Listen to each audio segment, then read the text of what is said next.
Hello everybody. Hope you're all doing good. Don't know how it's going with everybody, but we'll get started shortly. Realize I'm still need to set up a little bit, so give me a bit. I'm just still kind of putting everything together, but get settled in, get comfortable, and yeah, we're gonna be starting very shortly. And just give me a sec. Ooh, the text, let me see. Is this one? I feel like it's always nice to have a little bit of like a title card or something. See.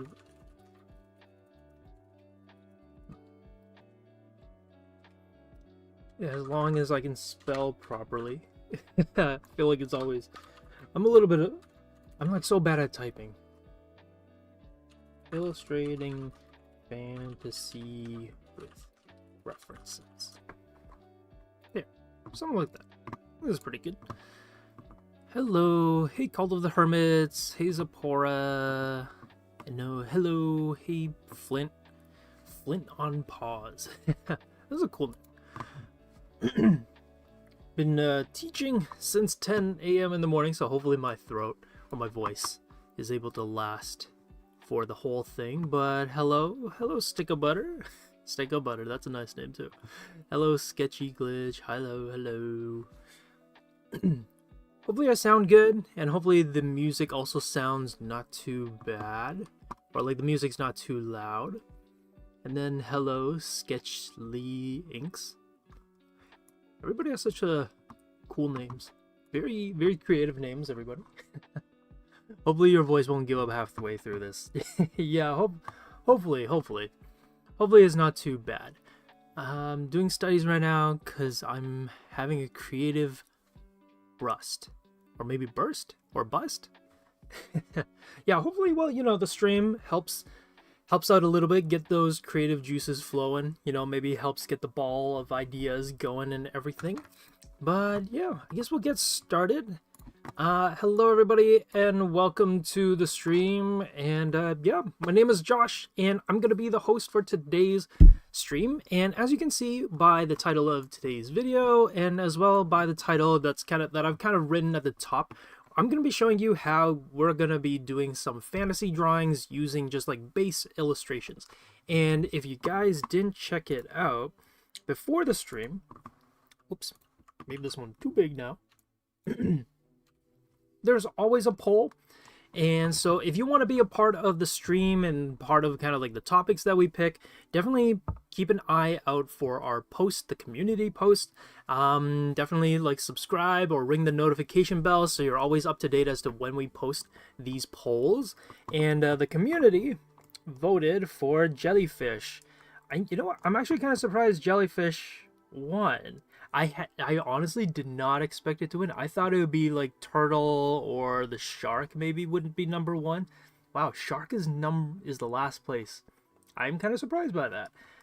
So I guess we'll be doing jellyfish. The community has spoken, and so I'm gonna be doing a jellyfish kind of illustration, and we're gonna be turning it into some fantastical drawing over here. And if you guys have any recommendations for what I draw using the jellyfish, be sure to put it in the comments or in the chat, so then maybe I'll include it.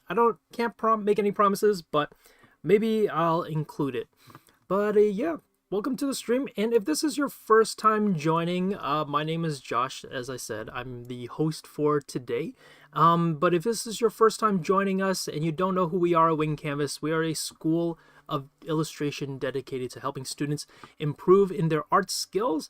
And if you didn't know, we're more than just a YouTube channel. We're also an online school. So if you do want to kind of improve your skills and kind of learn a little bit more in depth and get some feedback and live interactions with us instructors, you can definitely check out our website. We have a whole collection of classes, and currently at the moment I'm teaching drawing and painting, digital art, cartooning and anime, and as well as the illustration classes. So if any of those, spark any kind of interest, be sure to check it out. And also be sure to like and subscribe to help support the channel, and also just stay notified of like anything that happens on our YouTube channel. Our YouTube streams and schedules and kind of like future live feed or live streams are also kind of scheduled ahead of time, so that's kind of like the best way to know what we're going to be streaming and when we'll be streaming it. And if you'd like to support us further, be sure to check us out on Patreon. It comes with like a nice small amount of benefits like class recordings and posts, and also like neat little badges. So if you want to support us a little bit further, you can definitely check us out on Patreon. So yeah, and then also be sure to oh wait, wrong one. Be sure to check us out on our social media. We are on Discord and Instagram as well. I don't think we update Facebook anymore. I think it's just purely Instagram and Discord, but definitely check us out on Discord. Discord's kind of like the best place to find most of our kind of updates and images. So once I'm done this demo here for the stream, I'll be posting the image up on Discord. So definitely check out our Discord's community. It's a very amazing, friendly place there. So if you want to hang out with other artists and fellow art nerds, definitely check out our Discord community. So yeah. So I think that'll be kind of I think that's kind of it for the intro bit. Now for the little bit of our community shout out. Now if you didn't know, on Discord we have monthly challenges, and this month's challenge is fundamental 3D forms. Ooh, so if you guys are curious as to what this is and you want to kind of participate in this, you can go to our Discord, and under the art challenges channel, you'll see a little bit of like a prompt as to what this challenge is and how to participate it. And who knows, during stream we might give you a little bit of a shout out. So because April literally just started, we haven't had too many submissions as of yet, but definitely read the instructions as to like what counts as part of the prompts. But here are a few examples of what some students, or I guess community members, have uploaded. So this is, wait, is this the first one? No, this is the second one. This is the third one. So this one is by Catty Fish, and this one was done using like a blender. Now, because the challenge literally just started, these technically, the ones I'm about to show, they don't technically follow the prompt, but I thought it'd be kind of nice to just give them a shout out anyway, since they were the first few to submit these. So these are kind of just little 3D renderings done by Catty Fish, and I think this turned out really, really well. It almost looks like something out of, I don't know, like early Pixar days, you know, or and whatnot, but like really nice job on the lighting. I feel like that's the part that I always really loved about 3D rendering and 3D modeling, was always the lighting and setting up the lighting. So I think you did a really great job here, Catty Fish, with the lighting. The next one is by, that's not Moro, it is, oh, this is Muro. So this is by Muro, another kind of 3D rendering here.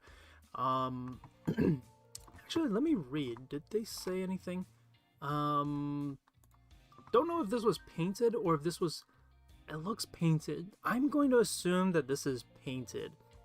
So yeah, really cool 3D rendering of the sphere. Rendering spheres like digitally, like by painting it, sometimes can take a lot more work than I think a lot of people kind of realize. So definitely, I think you did a really good job here. I kind of like a little bit of like the saturated ring that's showing up there for the lighting, like the spotlight.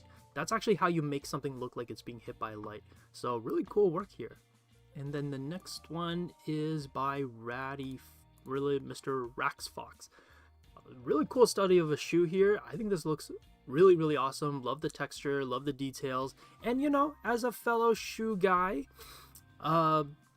this looks awesome. I think you did a really good job of capturing the details, but not getting too lost in it. And I think that's kind of like the biggest thing a lot of people kind of struggle with sometimes when it comes to shoes, is they get really, really kind of overwhelmed by the amount of detail and textures in the shoe. But I think this came out really, really well. So really great job here, Mr. Raxfox. So again, a round of, I guess, applause, virtual applause for Mr. Raxfox, Muro, and Catty Fish. Thank you all for submitting. And again, if you want to participate in this, be be sure to check out the Art Challenge channel in our server on Discord, and you can participate in it. And because it's a monthly challenge, you have the whole entire month to work on this. So you got like, I don't know, 2 more weeks, I think, 2-ish more weeks to participate, to submit, and who knows, maybe you'll get a little shout out on our streams. So yeah. Let's see, what would count? I read the prompt but got confused. You know, really great question. So here are just, let me see. Here it is.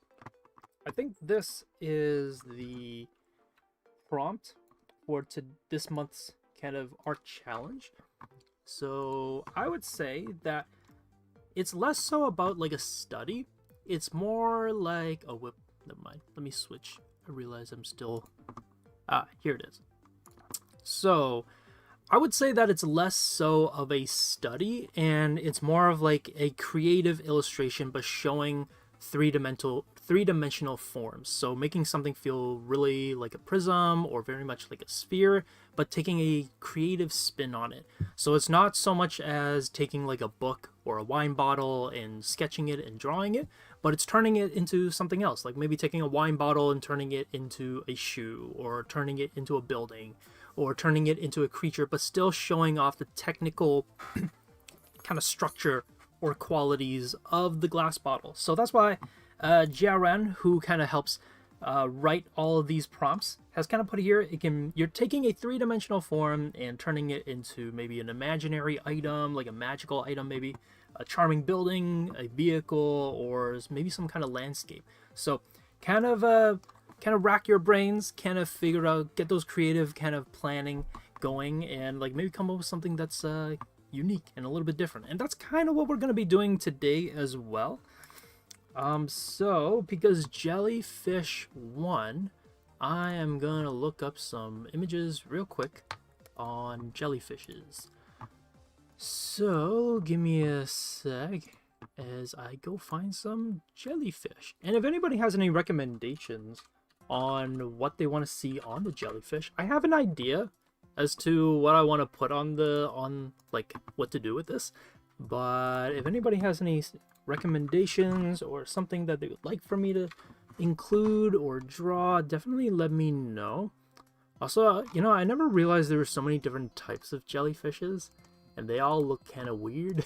Sometimes there's some jellyfish that, not gonna lie, got a little bit of the heebie-jeebies on when I saw them. They were a little bit creepy looking, but you know, they're still cool. I don't know if anybody's ever been to the aquarium before, but I feel like jellyfish, when they're kind of put behind those like glass walls, and the water's like all kind of lucent, and there's like light shining on them, it just looks so nice. It's such a very easy photo op. I feel like it's a photo opportunity that you can't go wrong with, kind of a thing. Oh, also, hello, little kitty. Glad you're able to make the stream, and welcome to your first stream with us.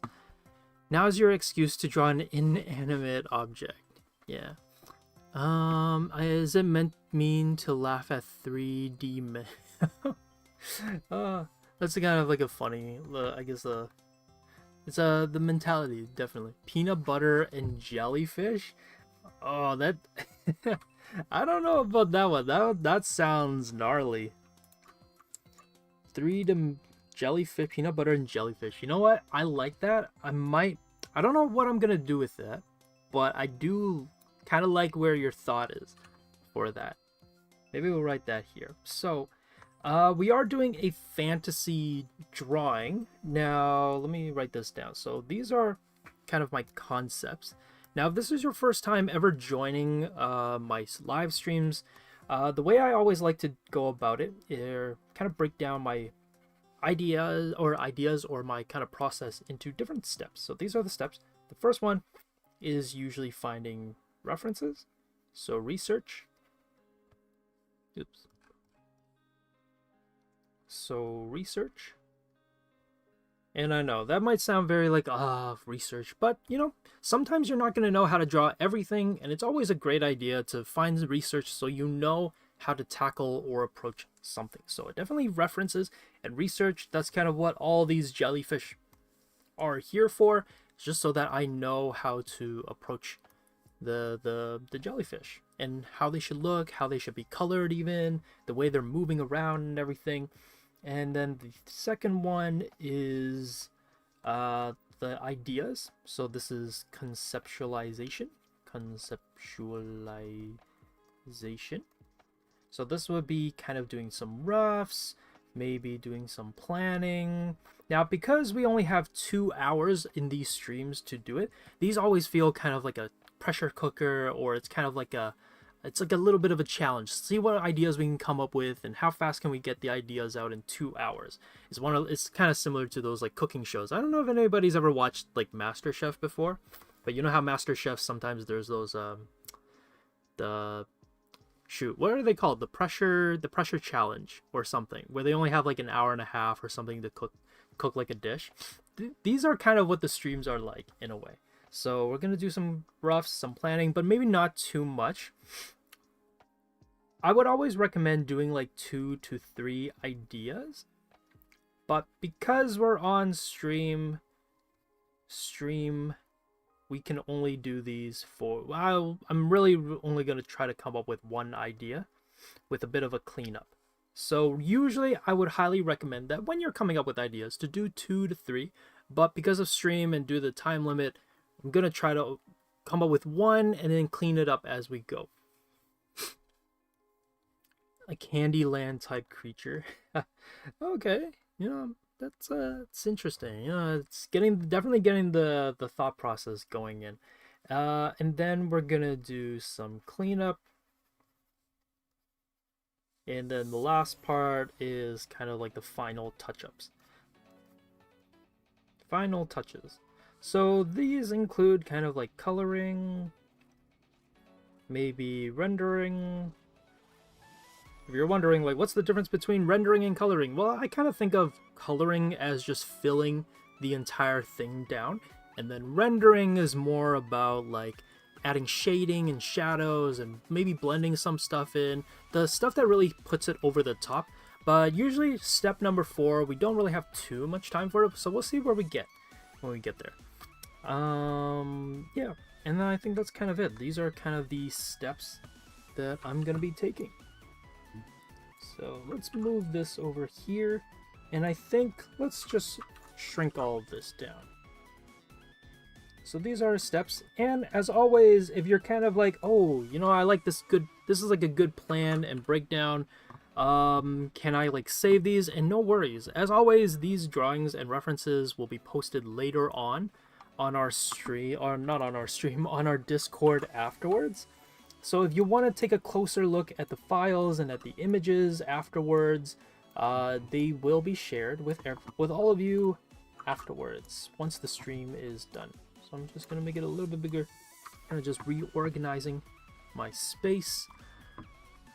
Librarian jellyfish. Okay, you know, I kind of like that idea too. So maybe like a peanut butter eating librarian jellyfish. Jellyfish librarian. They can use their technique to organize books and multitask. Oh, that's cool. You know, I do like that. Maybe we'll give that a shot. Let's give it a go. So these are my notes. Now, because we only have a few minutes, or like a shorter amount of time, I think I'm just gonna go at it. I like your prompt. I like your kind of description of the character, so I'm gonna just go at it. Now, because I don't think I have enough time to draw the background, I'm mostly just gonna focus on the character. And if anybody is kind of curious, I am currently using Krita, and what is it? I'm using the charcoal pencil brush. What is it called? Charcoal pencil medium thin. So it is a brush on Krita. And so if you want to follow along, you definitely can. I think it'll be kind of cool for if anybody wants to try it out.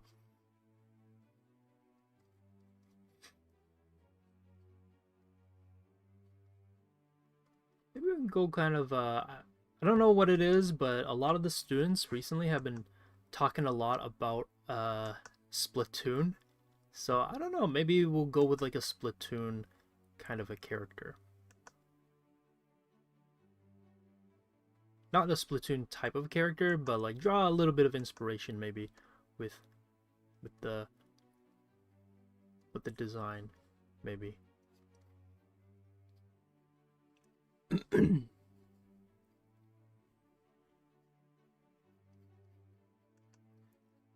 Also, I don't know if I've never played Splatoon before, but apparently there's like this huge lore with Splatoon that I didn't even know about. And I was like, wait, what? And apparently it's really dark. Like, I don't know if like there's others like me who have never played Splatoon before.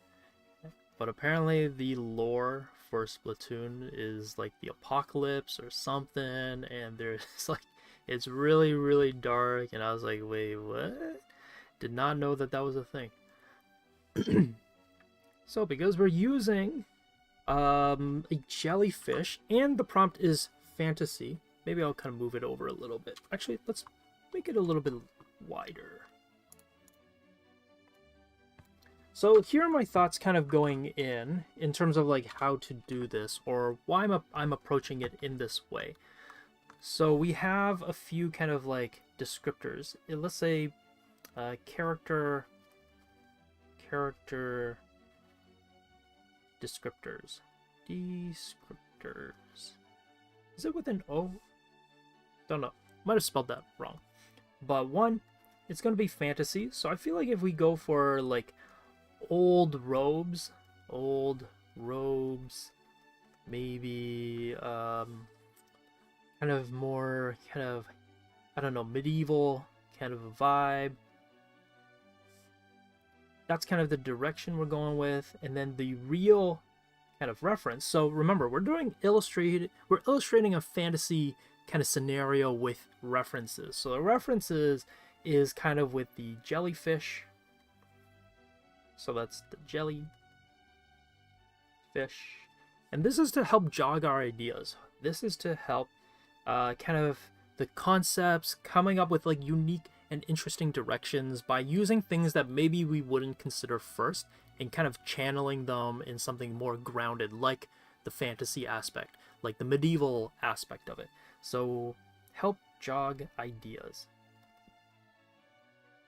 And maybe you might have to look up some old robes, old medieval robes. But yeah, I think this would be kind of cool. We can, maybe she's clutching onto a book here. Oh, actually, let's cut this out.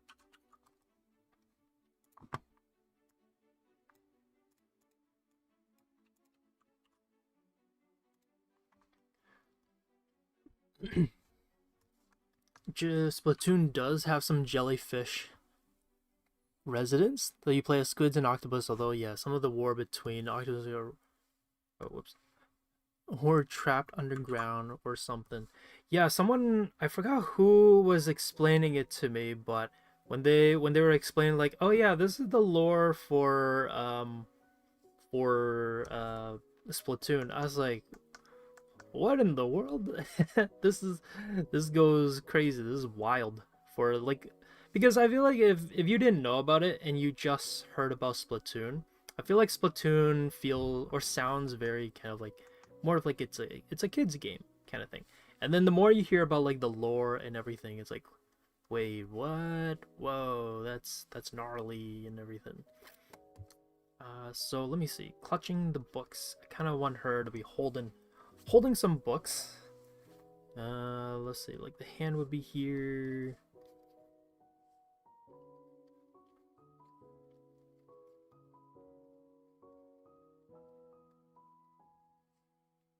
Maybe kind of give her like a more old school kind of an outfit. Don't know. I'm gonna kind of plan out the shape of it first. And someone mentioned like putting like books. So maybe we'll do that. Have like the robe come down. So usually when I'm doing this, I'm kind of getting a feel for how I want it to look, or the flow of the character. So it's less so about like drawing the details, but I like carving and sculpting my characters and my drawings in this way so that I can kind of get a feel for the direction, the amount of space something should take, and all that. I've never played Splatoon, however I do like they changed some of the characters I've seen. Yeah, the cuteness of I feel like the style of Splatoon works really, really well. It's like a really cool and kind of a unique style. I think at first, when it first came out though, I think people were not so into it, but I feel like now people like it a lot more. I'm wondering if I should just make her the plume here. Not plume, but this like the helmet hat. I don't know. I don't know what you guys would call this, but like the jellyfish hood. I feel like I would make it, maybe let's make it a little bit bigger.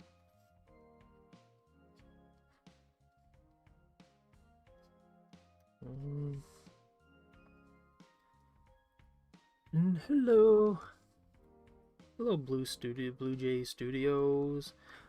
Oh man, speaking of Blue Jays, anybody watching baseball? I guess that's like really like a me kind of a thing. I don't think any of us here at Wing Canvas watches the baseball. I think it's only me, I think. But baseball season has started. We were doing really, really bad, but the bell, you know what? I like that. The bell of like the jellyfish.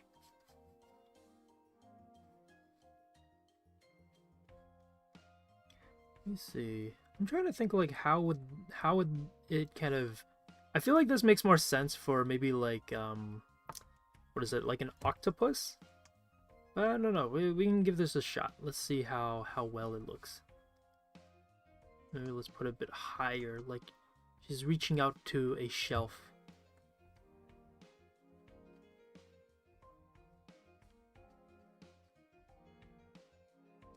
There. I think it looks pretty good. Anthropomorphizing creatures from real life images is definitely a challenging aspect to me, at least. Yeah, you know, I think like there's a fun element about doing anthropomorphizing creatures into more human characters, because I think the cool part about it is that it, you know, you get to do something a little bit different. You get to kind of play a little bit with the ideas and the fantasy, but because it's an anthropomorphized element of it, you get a chance to experiment a little bit more and try new things out, and maybe do things that you would never really be able to do or try with a more realistic piece. Here, let's give, I don't know, let's kind of give her like a floating dress in a way.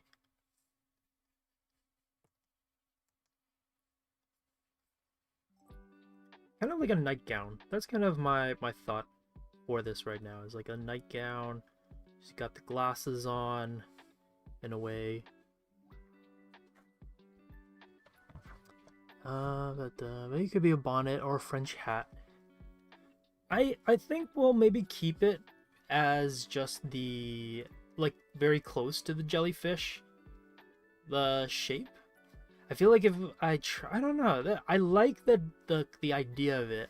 I don't know if I would have enough time to explore turning it into a bonnet, but I don't know. I'm not like opposed to it, don't get me wrong though.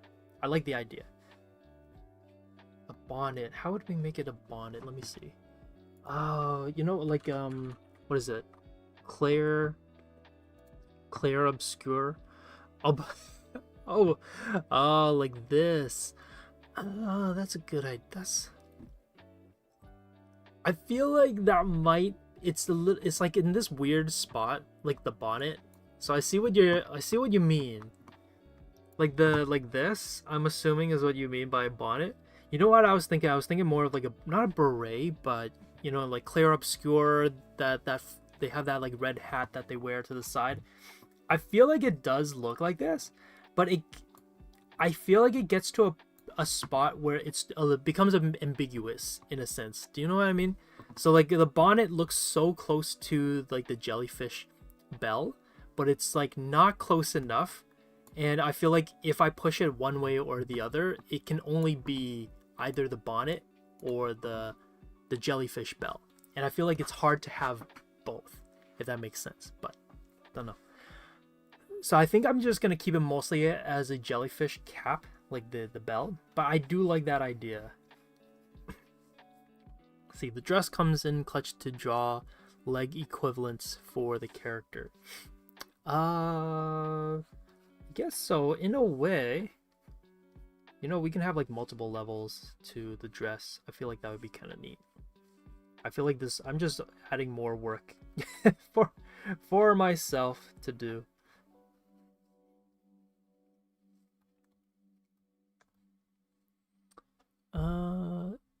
Characteristics of some animals to stuff you'd see on people. Yeah, I think that's kind of like the fun part of doing character designs like this. Let me see. That would be pretty cute. Maybe you could have the part around the face kind of the wavy, like the separation between the top and bottom of the jellyfish. Oh, I mean, we can see. Maybe I might have to do a few more passes because I really like all these different kind of ideas that you guys are all having. I feel like I need to find a way to see if there's a possibility to add all these descriptions. But let me see. I kind of want to actually add one more like hand pulling well, not pulling, like holding the books. So maybe we'll have one here, and they're like, it's clutching the book. Also, how is everybody, by the way? I know that Easter just kind of went by, or spring break. Found out that spring break kind of happened for those in America. So anybody do anything interesting? Go on any trips lately or such? Also, I found out from a student that there's a possibility or a chance that not all American schools have spring break on the same day. I don't know, but I thought it was weird that they don't have it on the same day, because I feel like here in Canada we usually have it all on the same day. Let's see. Do you know a useful place for that you can sell arts? I'm looking for any platform for my drawing. Oh, interesting. I guess it depends on where you want to sell your art, or like what kind of art you're selling. If you're selling prints, then there's either like you use some like print selling websites that you can check out. Or I know a lot of people kind of just, they kind of put a little shout out there and be like, hey, I'm doing timed prints, and so however many prints people ask for from this time, from like this date to this date, then that's how many prints I'm making, and then once it's done, no more prints. This way you don't have to overprint, and you print only as much as you need, and then you ship them all out from your house or from wherever you're shipping them out from. But in terms of like, if you don't want to do it for yourself, these were like old places. I have not really looked into these places too much, but you know, like Redbubble or Society 6 could be a good place to maybe like check out or start. I mean, honestly, like Etsy, you could check out Etsy as well, although I don't know how good of a quality those would be. If you're doing this on your own and you don't want to use a pre-established website, you can always check out your local print shops and see the different types of prints that they do, the quality of them before you really commit. And I also think a good place to kind of test this out is if your area has any like conventions. That's a good place to maybe try it out. It is going to be a bit of an investment, and there's a chance that you might not sell anything, but I think it's a good exposure, and it gets you a chance to experience what it would like to maybe like be in the art community, be in that environment, and try to like sell art and see and kind of just roughly gauge people's interest. So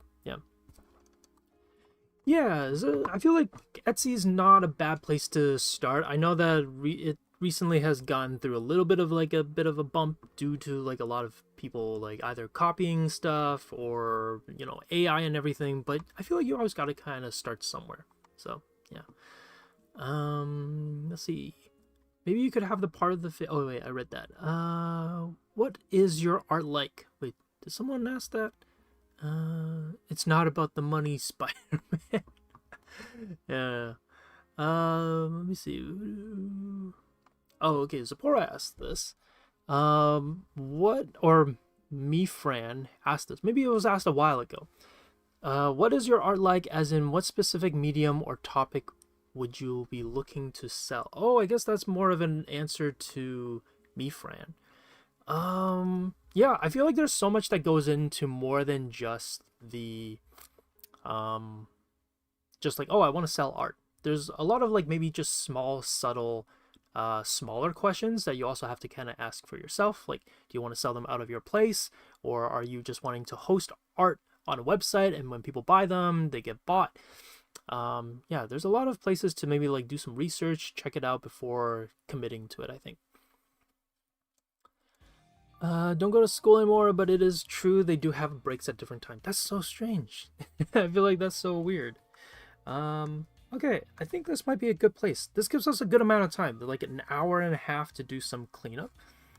So depending on how this goes, maybe let's see how much cleanup we might have to do.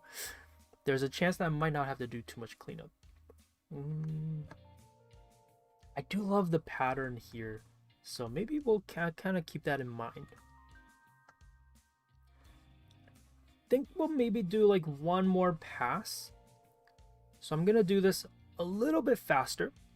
So I guess in regards to cleaning up, and maybe some people are kind of wondering as to like, how do I pace myself in terms of like my art and how do I draw? The way I like to think about it is your rough is to just get a feel for it. That's why I can draw really messily, or I like to go about it drawing really in a messy way, so that I'm not too worried about the details or I'm not too caught up on it, and I'm really more just trying to capture the feel and the proportions and the shape of whatever it is that I'm drawing. And then afterwards, so the rough is what I'll call, you know what, I'll put it down here, the first pass. Now, this is not a phrase or term that I've made up for myself. I'm pretty sure a lot of artists use this term as well, but when we say first pass, the first pass is the exploration phase. It's there for you to try to figure out what designs, what directions, and details that you might want to put down. This here is called the second pass.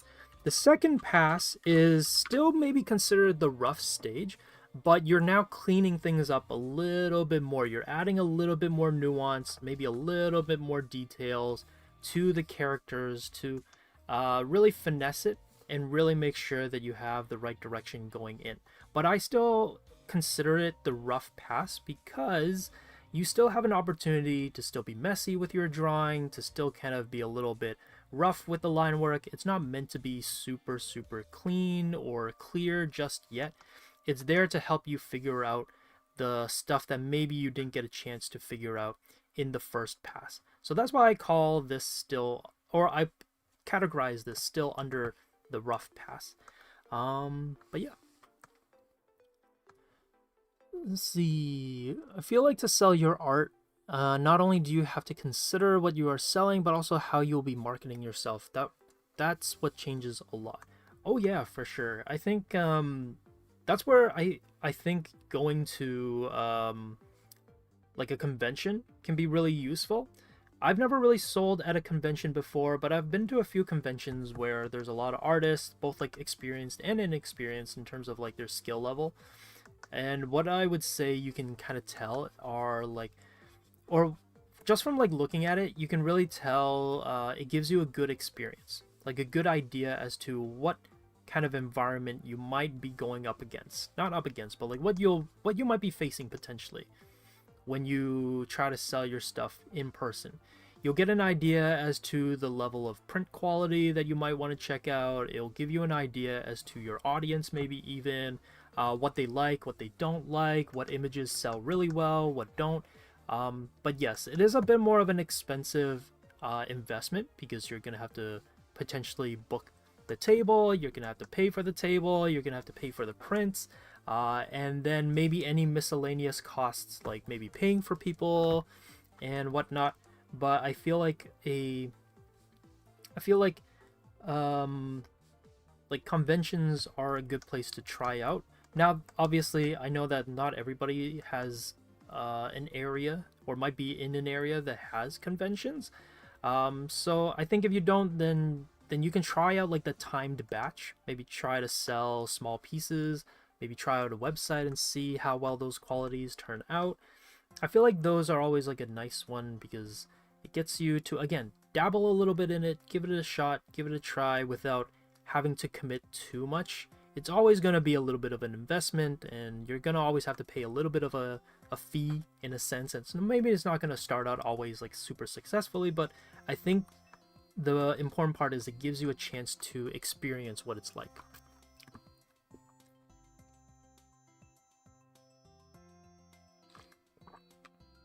No conventions that you know of? Well, that's unfortunate, yeah. I know a lot of there are a few people who will fly out just to be able to attend a convention, and I'm always like, best of luck to you. I know that like during Lightbox Expo, there's a lot of people who go out of their way just to go there.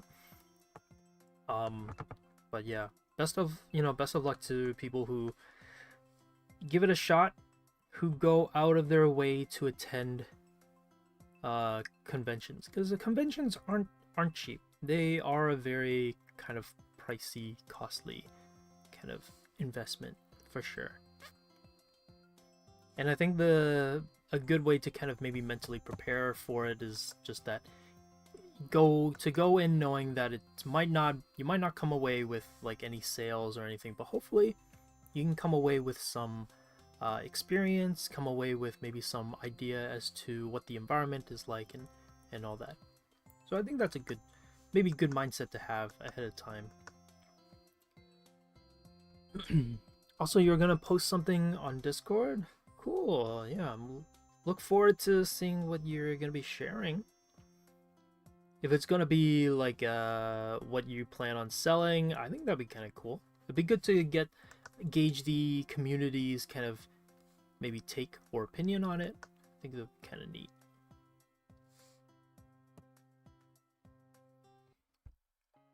Angelo, hello. Glad you joined. I mean, if I could afford it, I would go abroad to attend one, but I rarely get by, and not with my art. Art isn't really valued where I live. Well, that's unfortunate. Hopefully, I don't know, maybe you never know, I feel like. Not to say that you should maybe divert all your investments into it or all your energy into it, but I don't know, you never know with art. I feel like if, somebody finds some interest in it, you never know. Maybe someone will decide to like chip in or something, or at least that's the hope.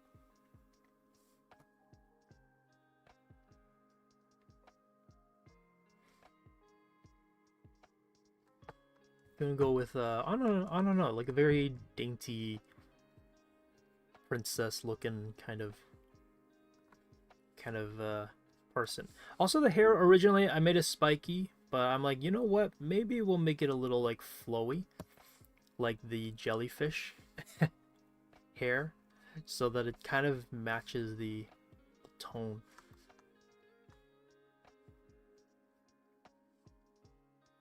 I feel like this would go really well with the ramen character that I drew.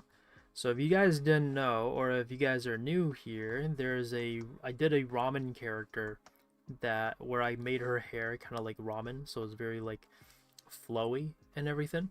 And I felt like that character turned out really, really well. I feel like this one would work kind of alongside her.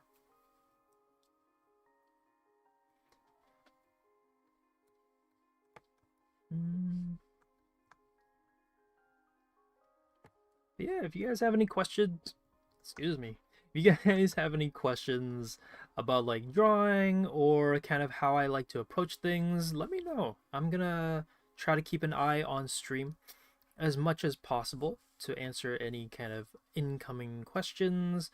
But if if nobody has any, no worries. We can kind of hang out here. We're here to kind of, it's always a good time to chill and relax.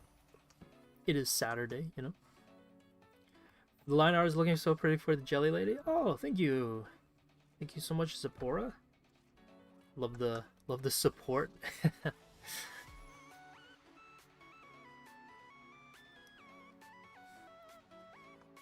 A dainty lady. Also, this is really out of like off topic, but did anybody go watch Hail Mary? By the way, I'm gonna be watching it tonight. Gonna be heading downtown for Hail Mary. So, and it's late at night, so it's gonna be a long day today.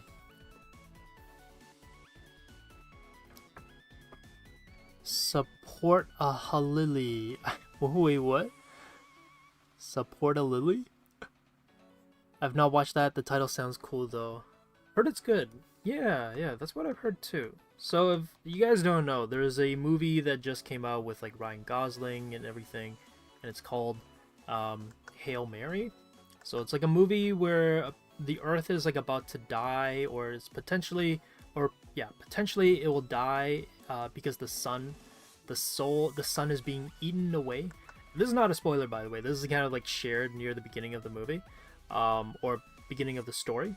You find out very early on that the sun is dying because it's being kind of eaten away by these like microorganisms, and these scientists need to kind of find out how to save the planet by basically saving the sun and trying to find out like who's eating the sun and what are these microorganisms and why are they eating it and what can we do about it. And so if nothing is done about it, the Earth will be dead or the Earth will die in about like a year or so. So that's why it's called Hail Mary, because it's an all or nothing kind of thing. If nothing is done soon, the Earth will slowly decay, like vegetation, plant life, the temperature will go down and all that. So they send like a group of scientists to go and try to figure out a way to save the planet Earth, and apparently it's really good. So we're gonna watch that tonight, and yeah, we'll see how. I'm really curious because a little bit of a controversial take. I read a bit of the book, but I didn't finish it. But I thought the book was kind of boring. Apparently I heard that is a very it's not a very common take, just because it's like, oh, people love the book. Oh, and the book is by the guy who did The Martian. So I don't know if anybody watched The Martian, the one with Matt Damon in it, but yeah, it's by the same guy, and apparently it's really good, and people really like the book and the movie, but I did not like the book that much. I didn't finish it though. But can we trust Josh for a movie review? You can definitely trust me for a movie review. I think I have pretty good taste in movies. I've like a pretty wide, expansive taste when it comes to movies, I think. So, okay. Well, have a good day, Blue Jay Studios. Hopefully you have a good weekend. And thank you. Yeah, hopefully the stream goes well, and hopefully you'll catch the drawing. And also, hello, Tiaf. Glad you're able to join the stream. Glad to see you. It's been a while since I've seen you around. Oh yeah, and I'm also the dress. I don't know what it is, but her dress kind of poofs up around here. So that's kind of what I'm doing with it.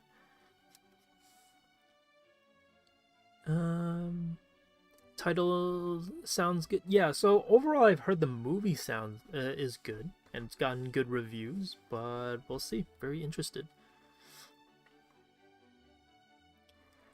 Always occupied with grocery shopping on Saturdays. You know what though? I feel like that's the best time to go get grocery shopping. I mean, one other time are you gonna go out to do groceries? So, you know, it's whenever you gotta go, you gotta go. I don't know why, I'm gonna give her like fingerless gloves. It just feels like this is the type of stuff she would wear. Like full sleeves, no, and then it'd be like fingerless gloves. Don't ask me why as to like why I'm feeling fingerless gloves, but it feels right. You know, for fingerless gloves.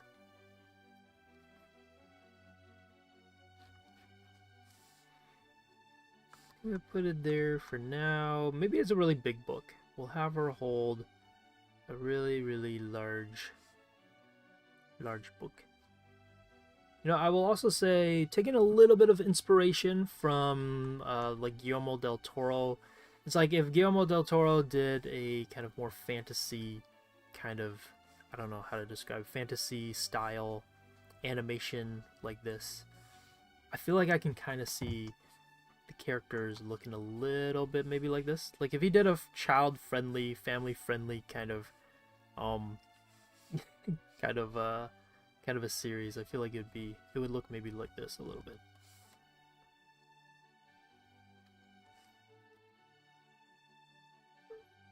Beautiful librarian. Oh, thank you, Zipporah.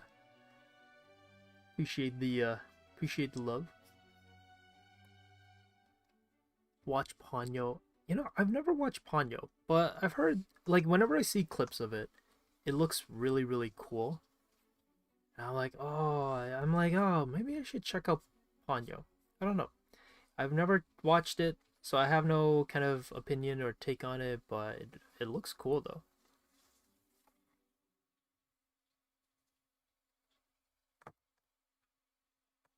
And let's see here. Oh yeah, we want the hair to kind of maybe come forwards.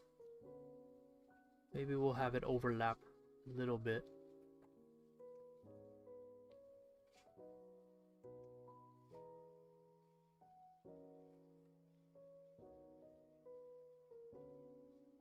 So these like kind of wavy lines, they're just going to be there to suggest roughly how the hair is flowing, but that's why it's like mostly shape based. Kind of having the head be really large. I'm wondering if we can actually maybe make the head a little bit larger, and then it's going to be, and then we're going to clean up these lines one more time. So that's kind of why I usually do 2 to 3 passes. If the drawing is really good and I was like really confident with the piece, I would do it in maybe like 2 passes. But if I'm not so confident with the piece, I will usually do it in 3 passes. So this is a case of one where I'm doing it in 2 passes.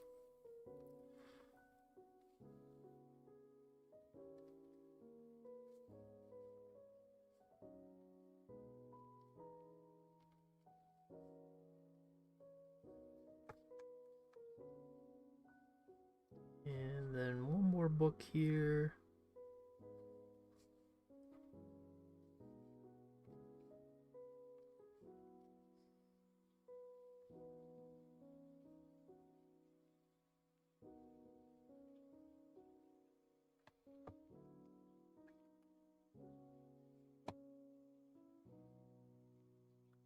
Also, get the feels. Do you have a movie you want to? I mean, yeah. Do you have any movie you want to check my opinion on? I don't know if I've seen it, and you know what? In the end of the day, movie opinions are movie opinions. So, you know, I feel like as I've gotten older, I've realized like at the end of the day, it's just opinions, just like music. Although I still feel intimidated sharing music opinions, just because I feel like people are much more judgier. I feel like when it comes to music, it's like, oh, this is the music you listen to. Oh, that's not real music. Or whereas like books, I feel, or not books, movies. I feel like movies is a little bit more, I don't know, more open in terms of like the different genres of movies. And I feel like people in general are a little bit more open to the different types of movies, the different genres of movies, and the different takes on movies.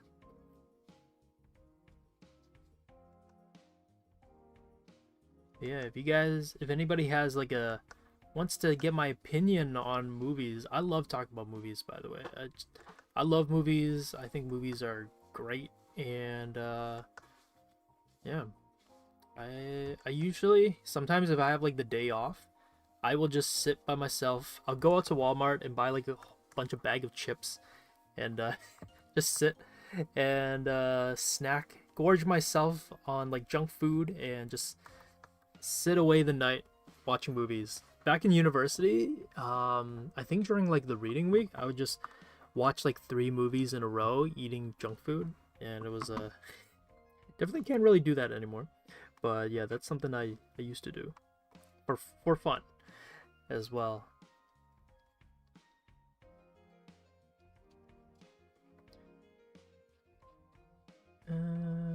Okay, I think that looks pretty good. I think this is like good to work off of.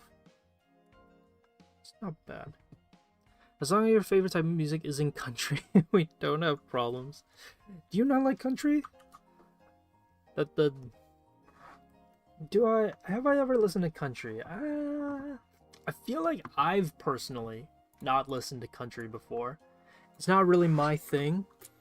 Although, I guess you can make an argument, does folk music count as country music?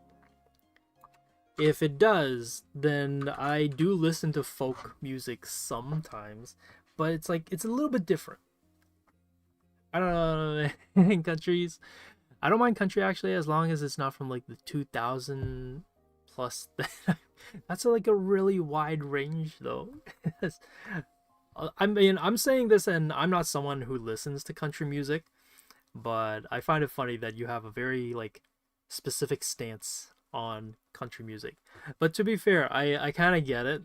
Country music is not for everyone. I'm not saying that it's for me either, but I get where the sentiment comes from. Okay, we have about an hour. I think we should be good. I'm gonna choose a darker blue. Actually, let's go for a lighter, more saturated blue. And we're gonna clean up the line work here. I'm gonna try not to get too caught up on the line work as I usually do. If this is your first time joining my streams, you'll know that I sometimes love to just get caught up in line work. So we're gonna try to not get too caught up in it, and let's just get some nice clean solid lines. That's why we did a second pass, just so that things are a little bit more concrete for how I want to draw these.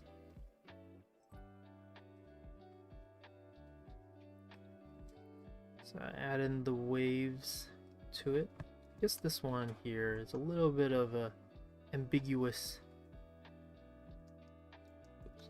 a little bit of an ambiguous wave here. Let's see. As long as I think country and folk songs are a bit different. Oh yeah, for sure. They're different, but I can kind of see where some people will be like, oh, you know, like I don't like folk music, and I also don't like country music. They kind of feel similar. I would be like, you know, I totally see where that comes from. I can see how you can kind of combine the two together. But not to say, as someone who does sometimes listen to folk music, not to say that they're the same, but I would understand. I would understand where the sentiment comes from.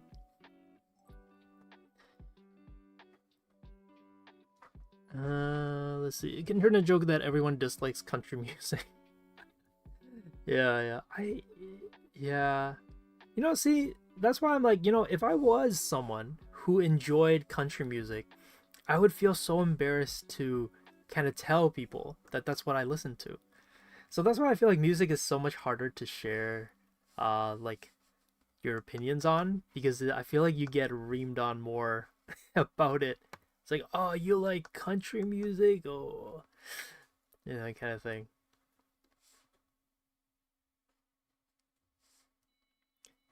Have you seen the Frankenstein book illustration by Bernie Wrightson? No, I haven't. Is it good? I assume that if you're since you're bringing it up, that it's good. I have not though. I watched the movie. Went to the theaters specifically to go watch it. But I myself have not heard of that before. I thought the art direction in the movie was really, really good. The story was, I guess it's like, in terms of Guillermo del Toro, it's not my favorite necessarily, but I still thought it was pretty good. But I really like the art direction, like the sets, the way they were built and the way they look. It looks really awesome and all that. So yeah, I thought it was cool. I definitely do think it's worth checking out and watching the movie. If you guys have not watched it, I do think it's a cool movie to check out and watch. Someone said hi to you, but discreetly. Okay. Hello to the discreet hello.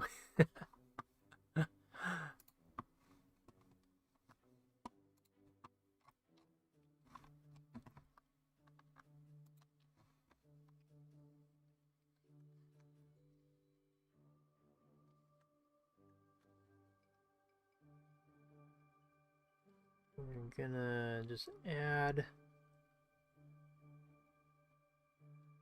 the lens here. Oh, I realized I never drew the frame on the other side. But I'll put that there.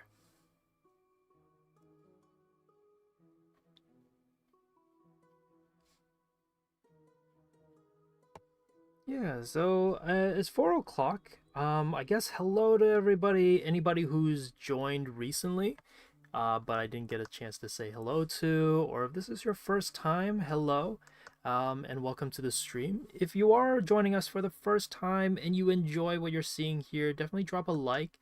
It really helps the channel and the videos a lot, and if you want to be notified of when we stream next time, I highly recommend subscribing and ringing the notification bell so you know of when we stream next. We always stream Saturdays and Mondays, but because we're going through a little bit of some changes, the schedule is going to be a little bit different from what you guys are maybe used to. So I'll go through the schedule afterwards once the stream ends, and we'll kind of go over kind of what the upcoming schedule is. But yeah, glad you guys are able to join us for the streams, and hope you guys are all doing well and enjoying these videos.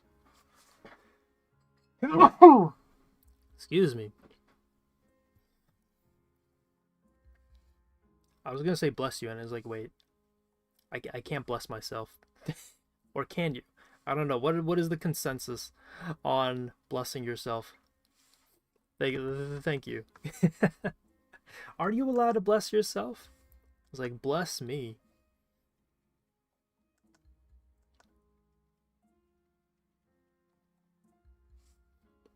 I know this will probably reach you very late, but nah, you can never be too late for a bless you. I think you can bless whenever you can.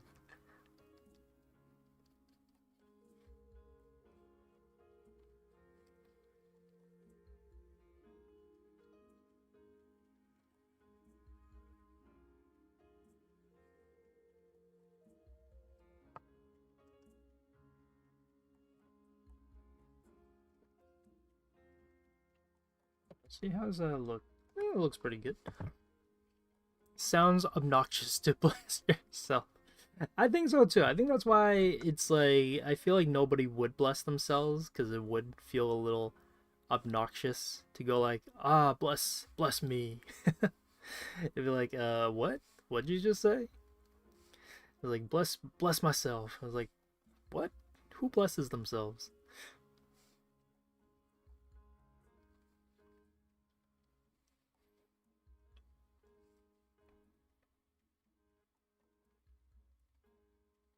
Yeah, I'm gonna try to go for a kind of fun kind of style, so maybe we'll play more with like a thicker line work, rounder shapes. If you guys know my drawing style, for those who are like maybe reoccurring viewers, you'll know that I don't typically always draw in this way, so this is definitely like a little bit experimental on my end, trying something a little bit new in terms of like a style and everything. But yeah, I think this is turning out not too bad, especially for a bit of a style change up. Yeah, it's looking kind of cool.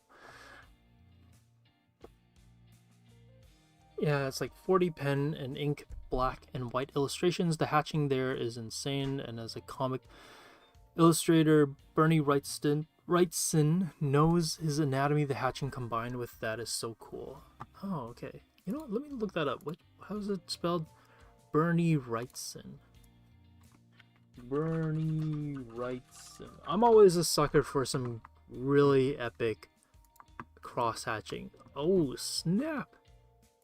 You know, this is the kind of art style I would love to be able to try and attempt, but it is so hard to do. Like, that's crazy. What in the hell? Holy smokes. Jeez. Yeah, that's something else. My goodness. Oh, I love it. Thanks for sharing that, because holy smokes. I've never heard of this guy before. Oh, hey, Jess Frazier. Glad you're able to join us. Glad you're able to make it. It's always nice whenever you say hello. I feel like it's like it's like a nice little welcome. But yeah, glad you're able to join us. Even if you're only able to ever join us like here and there, every now and then. Always glad to see you say hello. Hopefully you're doing well. I just looked him up too. Wait. Yeah, that's some like old school art that I feel like is it weird to say that it feels like to me it's gonna be a lost art in some ways? Like, to me, whenever I see that kind of a style of drawing, I'm just like, no one else is really doing that anymore. And I think for a good reason, because it takes a lot of time and dedication, I think, to draw in that way. It definitely is not easy to do.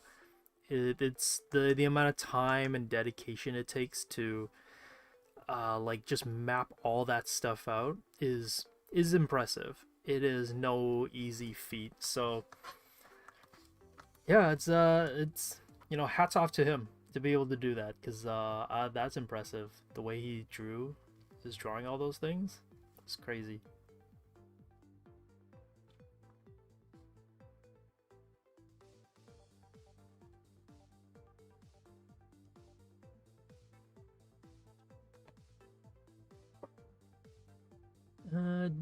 Did an art for the recent CSP challenge, and I took some inspiration with the hatching work because I was looking at it earlier.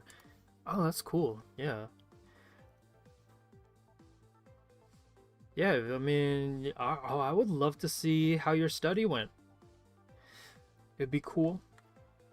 I feel like it's always cool, like, when people take inspiration from other artists and try to not replicate it in a way, but it's like to pay homage to it. And I feel like that's some of the best ways to learn, is when you see something and then you're like, oh, I want to try to attempt it. I want to try it out.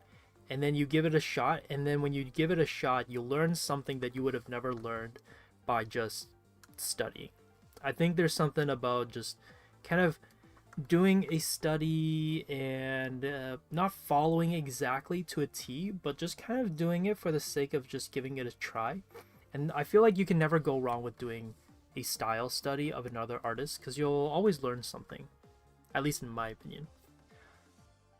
Jellyfish girl is so cute. Oh, thank you. Yeah, I think it's turned out pretty good.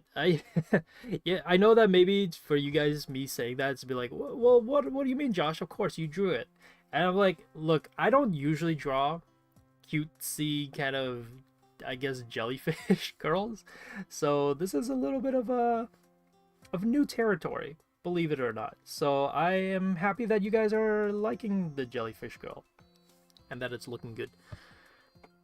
And yeah, well, Jess, glad your work schedule opened up a little bit so you have some time to drop in and say hi. And glad to see that you're always on the server, hanging around. Let's see. Yeah, it's so deep. It's insane. You know what I was thinking though when you said that like hatching and everything. I think of like a lot of anime and manga work, especially like some of the old stuff. There's so many great and amazing manga like hatch work that goes in. I think sometimes, especially more in the modern day era of anime and manga, it's a little bit more simplified in a way, but well, there's a lot of like good old stuff I think that is still uh, very like detailed. That's like really cool to look at from anime and manga.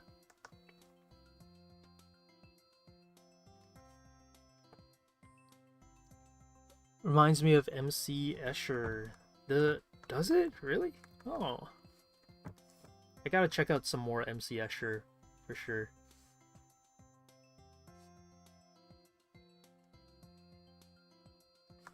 Yeah, so going back to the drawing right now, right now what I'm trying to do is kind of look for where I drew the guidelines from the second pass and kind of use that to help guide the decisions for the outfit.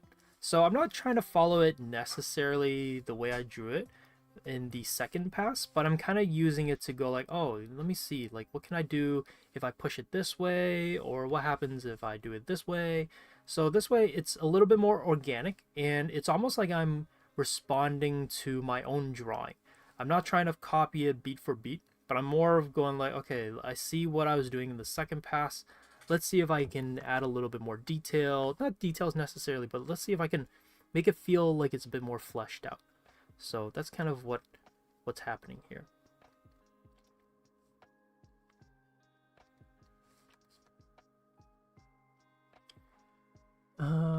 Vagabond is a good one too. Yeah.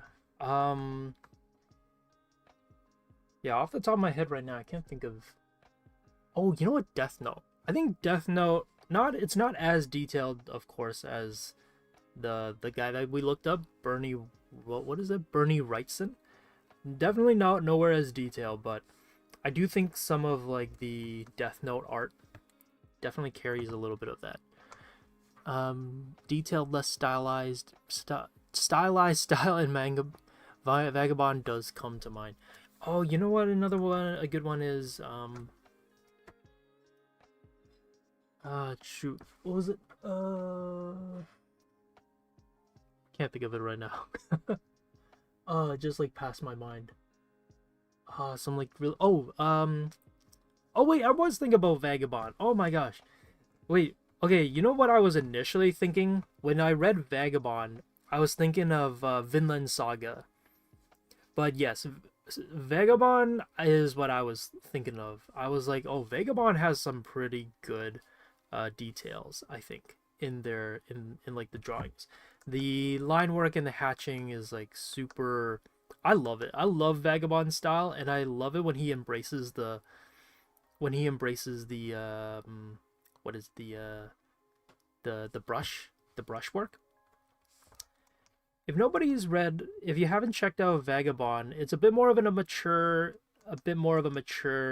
series, but I do think that it is worth checking out and reading. Just for the artwork itself alone, I think is like worth it already. The story, I've heard from people, some people don't really quite like the story in the sense that it's very straightforward. Like it doesn't really do too much, like pushing the boundaries or the limits of storytelling.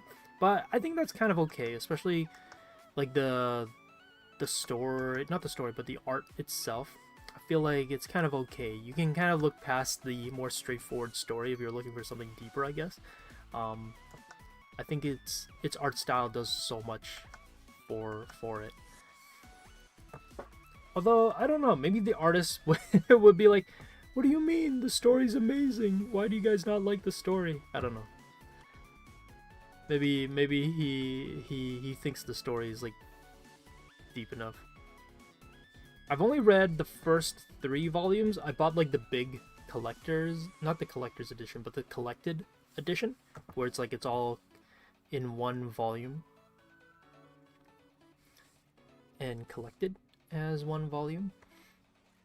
And then literally right when after I bought it, maybe I think like a year later, they announced like, oh, here is the collector's edition, and I was like, no, I would have much preferred to have gotten that than the big the big collecting one.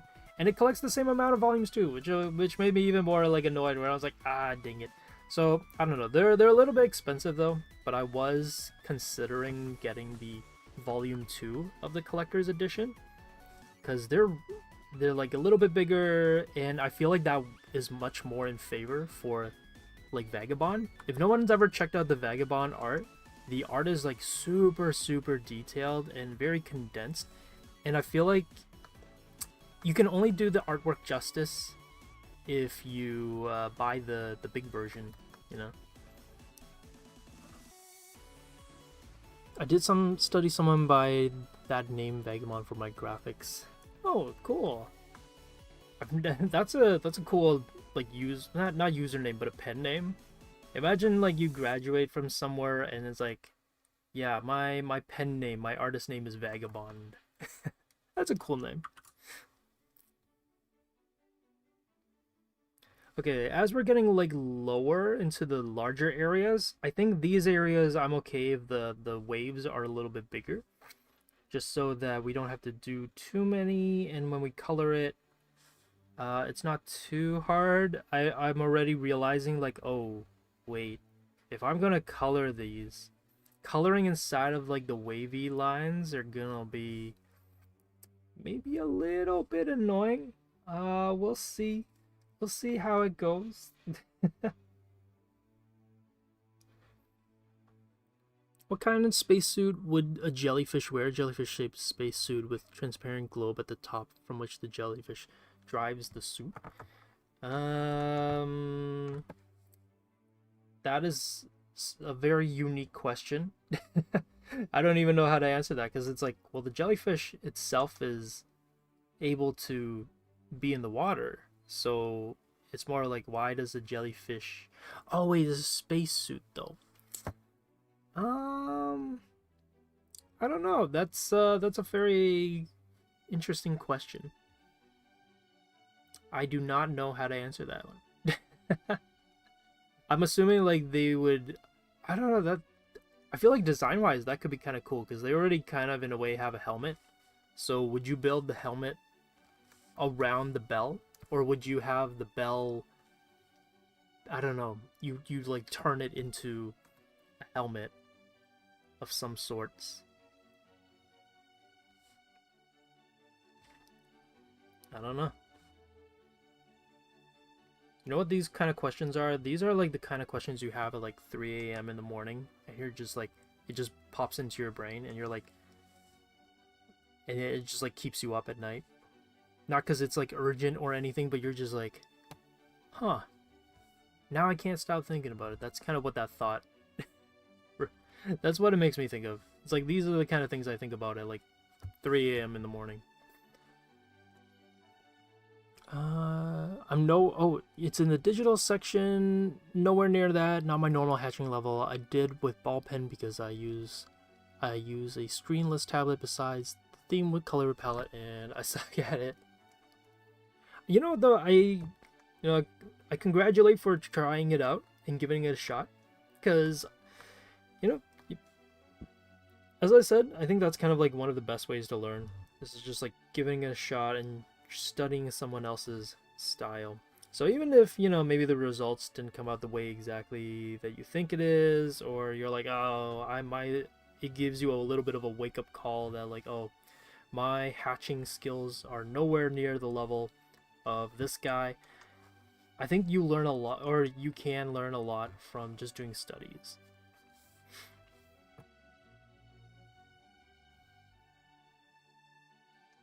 Ooh. Let me see. Okay, the middle of the dress is more here, so I think I'm actually going to shift this one down to maybe here, maybe? And this will be the... Actually, it's kind of hard to say. Let me see.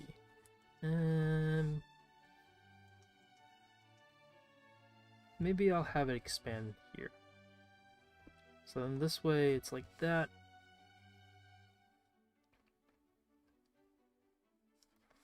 And then maybe it goes this way. Oh, right. Oh my gosh. I completely realized I never completed my thought about the Blue Jays. So the Blue Jays are playing right now. So that's why I was asking. It's like, oh, anybody watching the Blue Jays? We're in a little bit of a slump right now, but we did crush it last night. And I'm hoping that we're winning right now. I don't know if we are because I can't check the score and the live updates right now. But I'm hoping that we're doing okay because we killed it. If anybody in chat wants to update me on the game, that'd be kind of awesome. But no worries if you don't want to. But yeah, anybody want to update me on the Blue Jays score? That would be kind of cool of you if you did that. You get like bonus respect points from me.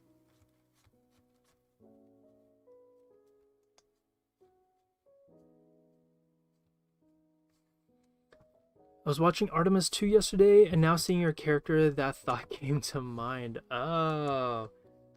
How was the Artemis 2 landing? I didn't keep up with it. Like, I know it happened and everything, but I've not watched any of, like, I know that they live stream the landing, and I know that they were, like, showcasing some stuff, but I have not kept up with it, so I don't really know what's happening in terms of the ship and like how it's going.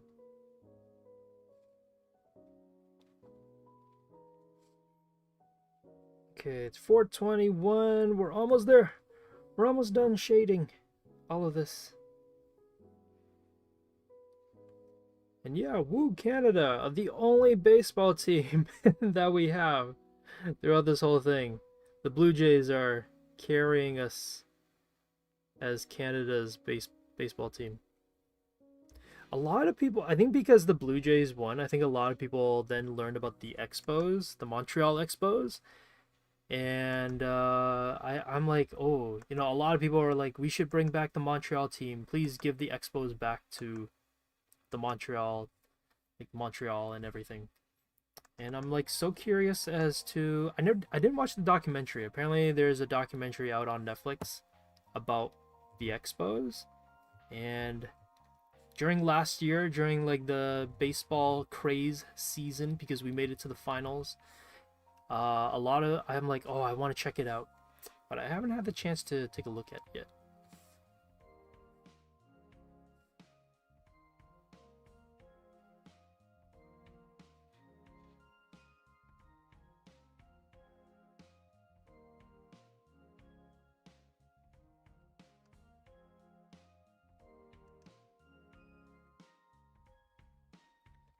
Lots of really?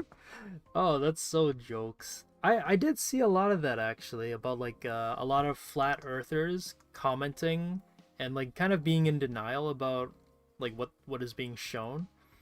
I think what's even funnier is that I forgot what it was. There was this video on Instagram. I was like flipping through the reels, and it was about people doing like research and kind of like genuinely trying to figure out whether the Earth was flat or not. They definitely went in with like a bias, because this documentary and this research was done by flat earthers.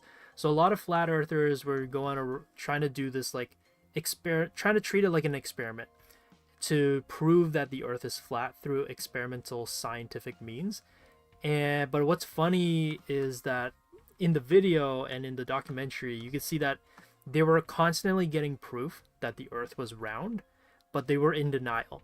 So it was like they found proof that the Earth was round, but they just couldn't accept it. Their biases just blinded their beliefs about the Earth, no matter how much evidence they were finding about the Earth being round. And it's just like, I don't know, it's so fascinating because I think it says a lot about just people in general and how our kind of biases and perspectives are very much based and skewed on what we already want to believe. So if we want something to be true, no matter what it is, if there's a bunch of evidence that says it's not true, it's hard for us to break away from it, I guess, because we've already established so much of our maybe like identity. Maybe there's some part of it where it's just like a sunken cost fallacy, where it's just like I've put my whole identity into this already. it's gonna be hard to deny that something is real or fake. Yeah. I have been a traditional artist for 12 years and recently swapped to digital. I'm using Krita. It is so interesting, so hard. Having fun watching you though. Oh, thank you, Random Siren. Glad you're enjoying this and kind of enjoying the drawing. If you, yeah, I mean, this goes out to anybody. If anybody has any questions about Krita, or just about digital art in general, I'm free to answer some while we're here. I'll call these final lines. Okay, I'm gonna go back in. Actually, give me a sec. I'm gonna take a water break because I can feel my throat or my voice slowly giving out a little bit.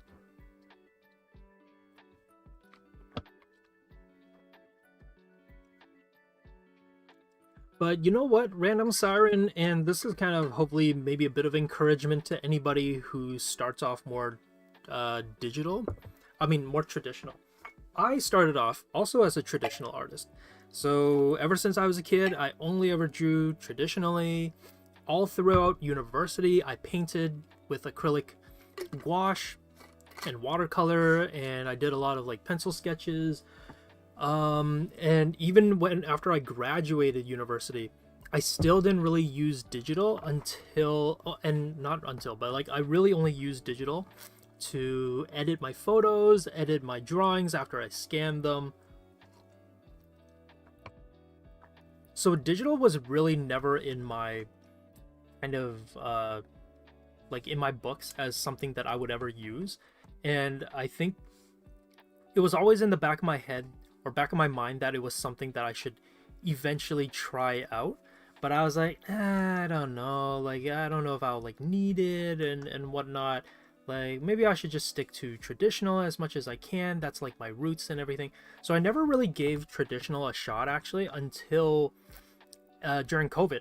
Because I was like, you know what? I have so much time on my hands and I've been wanting to learn how to paint digitally and whatever. So I watched a lot of tutorial videos. I watched a lot of just kind of tips and tricks that people had about drawing digitally. And so I gave it a shot. And what I kind of came out from it with is that it's actually very, very easy. And you just kind of have to put a little bit of time into it. It's kind of the same thing with traditional. As intimidating as digital is, funny enough, if you think about it from the other perspective or the other side, a lot of digital artists are very intimidated by traditional art because they're also intimidated by like, oh my gosh, you're telling me I can't undo things, or you're telling me I can't like if I make a mistake just redo it again on like another layer. Like that's not a thing. So it's kind of funny. So it really is just there's nothing really too intimidating. It's just you might have to work the basics back in and kind of just get used to it. So what I would recommend, if anybody is coming from a traditional background and you're trying out Krita for the first time and you want to capture that traditional feel, I recommend using this brush. This is the charcoal pencil medium, and I've adjusted it on the settings. So if you don't like how the brush looks or feels, you can always click here, this like icon on the upper left, and it'll bring you to the brush settings. So if you like a more tapered feel, you'll just have to go to size, and you can kind of copy this chart here. So I personally like this, I don't know, the way the size of the brush is, like this, and this is my opacity for it. So hopefully it gives you a more natural feel in the brush. And then if you're painting and you want something to feel very textural and very kind of natural, this is a brush I also highly recommend. It's called Chalk Grainy, and I use it for painting. So I know that even though from a traditional perspective, you might look at this brush icon and be like, that looks like a very like it would be good for like figure drawing, like a chalk pastel or charcoal. But I actually love using this for painting. And here, oh, actually it's not on this account. I can't, actually, I think I can show it. Let me see. Give me a sec. Am I logged out? I'm not logged out. Hey. Yeah. I guess for anybody who wants to learn how to paint from me, I guess this is a little of a self plug. I did this painting not too long ago here. So this is a painting study that I did not too long ago, and believe it or not, I only used 2 brushes for this. I used the chalk rainy brush and the charcoal pencil medium brush that I just showed you guys. So the chalk rainy brush is for blocking in and covering like a big chunk of the space, and then the charcoal pencil medium is for all of the finer details. So I did all of this on Krita with just those 2 brushes, nothing fancy. There's no layers effects, there's no filters or anything. This is all hand painted as if I would do this traditionally. So I'm bringing a lot of the traditional principles and mindsets to digital painting. So instead of building things up through layers, I'm painting it all on one layer as if I was to do this traditionally. So hopefully, I don't know, hopefully this gives you some encouragement, and you can kind of see here that on the side I show a little bit of like the procedures on how I do this. So you can hopefully see that I'm treating this very similar to traditional, where it's like you start off with a block, you start off with a very few amount of layers, and you just build it up bit by bit. And if you do want to get into blending, you can lower the opacity of the brush a little bit. So what that means is right now, if I took this brush and I went like this is at 100% opacity up here. So if you want to add a little bit of blending and you don't want the paint or the colors to come off too strong just yet, so you can layer it up little bit by little, I would lower it down to maybe like 70 or like 60%. I think that's kind of like a good place to start. So yeah, hopefully this gives you a little bit of encouragement on trying out some digital painting. So, you know, like if you have a digital background or traditional background, I mean, give it a shot. Treat it like a digital or traditional painting, I mean, and see if you can kind of like recreate some of those textures and those lines. Hopefully it gives you a little bit of encouragement. And yeah, good luck on your journey into painting or drawing digitally. More should try out traditional art. No matter how bad your color, it still has its charm with the natural textures. Oh yeah, for sure. Yeah. That's what I want to go for. That is beautiful. Oh, thank you. Thank you both, Zipporah and Siren, random Siren. Yeah, I say this a lot as well for like students who are kind of like maybe new to art and who maybe have only ever dabbled in digital art. I always tell them that it's a good idea to try out traditional, because there's something about traditional art that you can't quite transfer over into digital. And it's that kind of mindset of like fixing things and adjusting things. It's a little bit harder to carry that over properly into digital art. There's a certain kind of, I think, discipline that traditional art just has over digital art, because digital art, you can always go like, oh, I made a mistake, I can undo it, I can erase it, I can make a new layer, and it adds definitely a quality of life to the painting process. And I do think that learning color theory and just how to paint in general is much easier to do on digital, but there's certain drawing habits and kind of mindset habits that are kind of almost irreplaceable from a traditional background. So I always highly recommend that people, even if you're drawing digitally, to maybe keep like a small little pocket sketchbook. I've been trying to get into the habit of that as well, which is in my pant pockets, I actually have a like small little pocket travel sketchbook on me all the time, so that in case any ideas pop into mind or anything kind of stands out to me, if I'm somewhere, I can always just like take out my sketchbook and draw something really, really quickly. And I think this is kind of like a useful little thing to get into the habit of, because you're not trying to like draw like a masterpiece or anything, and because it's pocket size, you're going to be kind of in a way forced to just stick to something very simple, like maybe a small little doodle and whatnot, and you won't feel like you need to get really carried away with the drawing. So yeah.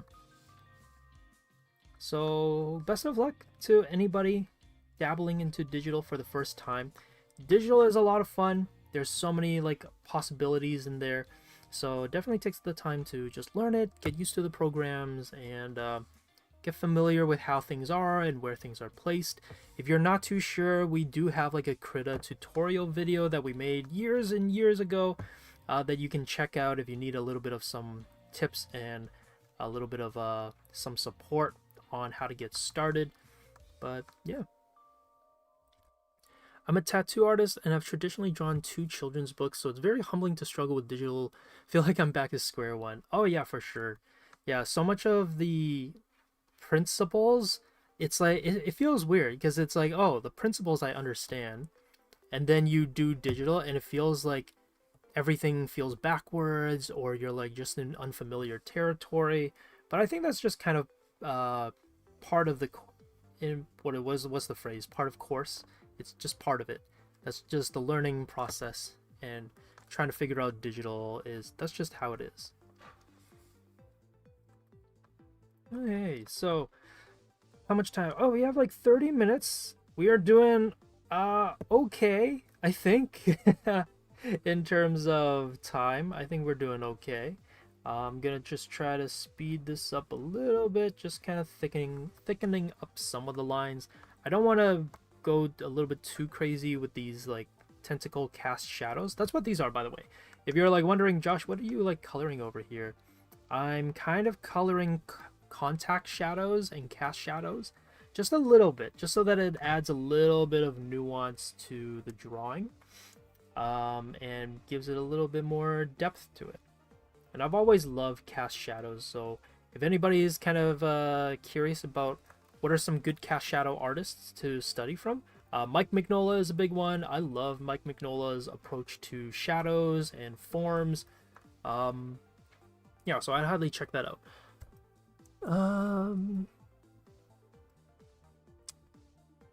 Sometimes having a piece of paper and pencil is a great de-stressor when you just scribble. No fancy tools, no 10,000 buttons, no controls, you just scribble.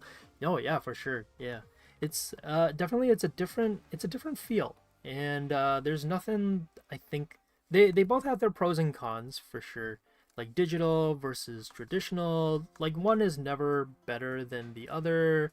One's not more superior than the other. It's just two very different mediums that get the same thing across, but just done differently. And that's kind of the beauty of it, I think. That's kind of the beauty of art. That's the beauty of different mediums.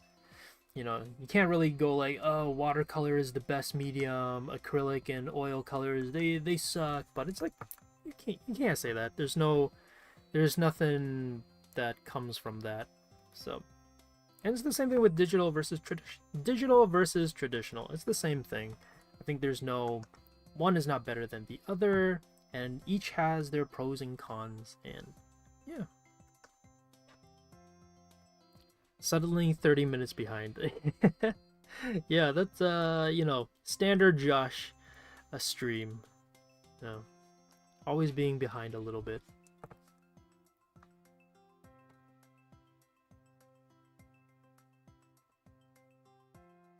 But yeah, how's everybody? How's their weekend?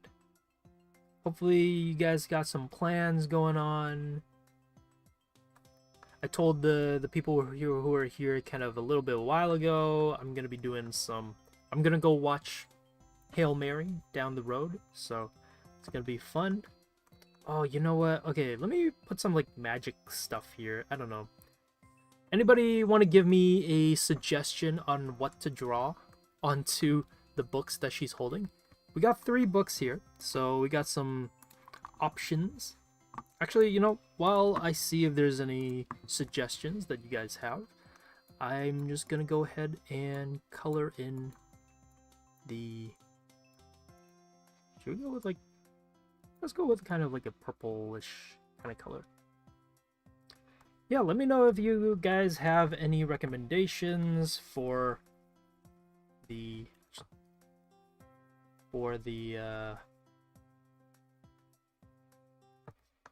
books. What to put in the books.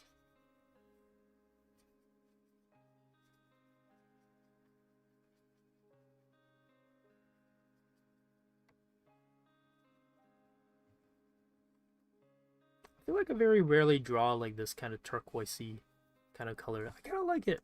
It's kind of cool.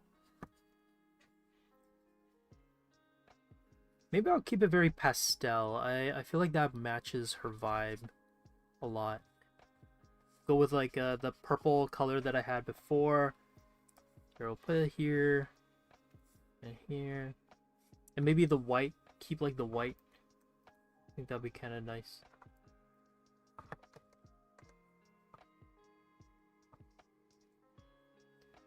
Whole fam has flu. I read whole farm and I was like, oh, you got a farm? Oh, that's awesome. But whole fam has the flu. Chilling in bed watching people be productive. Well, that sounds I guess both nice and unfortunate, I guess. Hopefully your family gets better soon.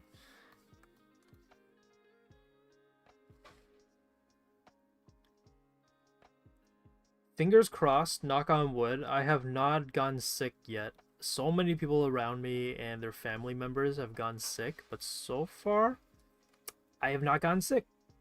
But that's why it's like fingers crossed, knock on wood, I don't get sick. Because I'm like surprised. Honestly, I'm like, oh, usually I get sick maybe here and there, but very surprisingly, not sick so far. I think the last time I got sick was like maybe in the summer, maybe? And I'm like, I haven't gotten sick since then. So I'm like, ooh. A travel book, coral botany image. Oh, you know, that I like that. You know, coral botany sounds neat. I like the travel book sounds cool too. I like these suggestions.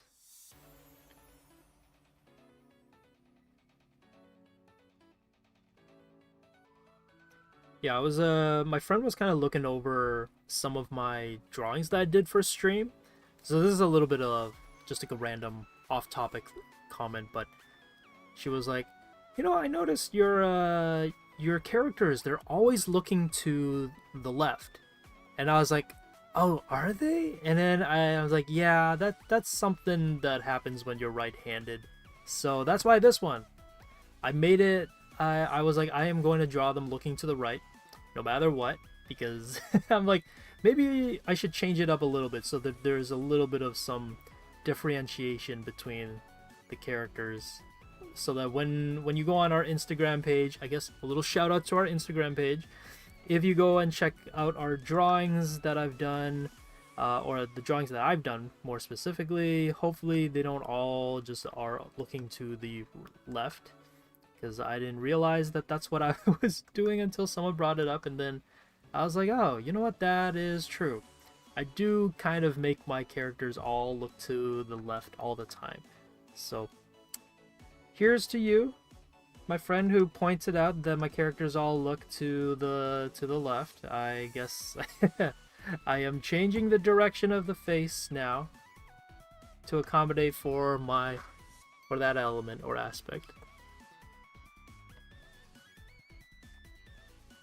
And Zipporah said weekend is very chill. Nice, nice.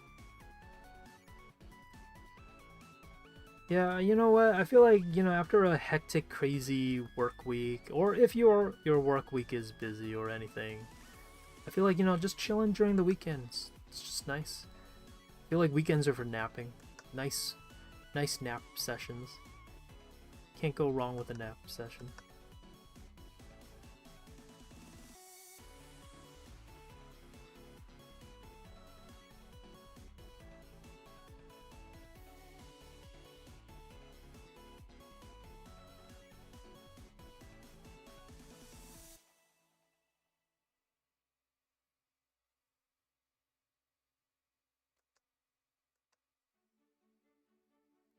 As we're kind of coming to the end of our stream, I guess a little, again, reminder that if you're kind of interested in learning more from us, you can feel free to check out our website at wingcanvas.com. We have a lot of class offerings that are there, and you can check out how our registration system works.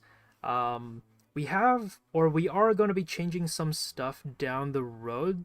So just kind of read up on it. If you haven't, or if you have signed up with us before, just kind of keep an eye on the way the registration is working now, because it's maybe a little bit different. It's changing a little bit as we're trying to move a little bit more into school. That's SKOOL. So hopefully everything is more on one platform and on one program, and hopefully that makes it a little bit easier. But yeah, so check us out on our website and in our school. If you'd love to learn from me, I teach drawing and painting. That actually happened this morning. Digital art level 1 and digital art level 2. Illustration animation, which happens on Mondays. And what else? Oh, cartooning and anime on Fridays. So if you want to learn more from us and you want to just kind of maybe ask me some questions, more in-depth questions, get me to take a look at your drawings and give you feedback on them, that's kind of where, that's where our classes come in handy. But if not, that's totally okay. But if you do want to support us, you can also check us out on Patreon, where you can support us for I believe $15 a month for a tier that gives you access to our class recordings from previous lessons, as well as notes on those lessons as well. Let's see. Ooh, looks nice. Hey, thank you. Get the feels? Yeah, I think we're almost done. Unfortunately, unable to color the whole thing, but I think we were able to kind of just clean up the lines and the colors here. So I think that's good. And I'm not gonna go for like full shading because I don't think we have the time for that, but I'm just gonna quickly turn into a clipping group. Oh, okay, so this is kind of nice. So if this is something you've never done before, on Clip Studio, for example, especially if you're doing more like cartooning or cell shading, that kind of style, and you've always wanted to keep your colors really, really crisp and clean, and you don't have to worry about it going outside of the shape after you've colored it, there's a tool called Clipping Group. So if you look at this, this is my jellyfish character all drawn up, all filled in with the color in one solid shape. So if I hover over my layer, you'll see the whole entire silhouette of the color of the character, in one color. And so if I right click it and I go to group and then I go to quick clipping group, it'll create this kind of folder for you called clipping group 5. And then you'll notice it created something called a mask layer. And so now when I color, you'll notice that I can't go outside of the boundaries. I'm like painting all over the place, and you'll notice that it stays bound inside of that turquoise color. So this is a clipping group, this is a clipping mask, and it makes it really easy for painting like more cell shaded styles. So we're gonna really quickly maybe go in and color in some of these shadow, quote-unquote shadow areas. So any area that's kind of maybe hidden underneath something, I'm gonna paint it in this color. This way it's like not fully shadow, and I think I can kind of keep it like it's stylized and everything. I think this will be really cool. Or my hope is that it looks really cool. Don't know if we'll have to maybe change some stuff, but yeah. It's looking pretty neat right now. I needed to know that. Thank you. Yeah, no worries.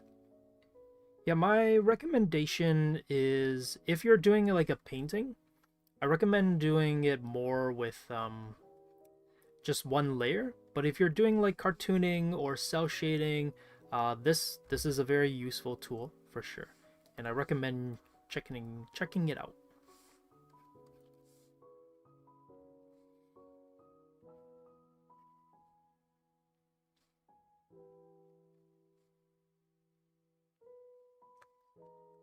There we go.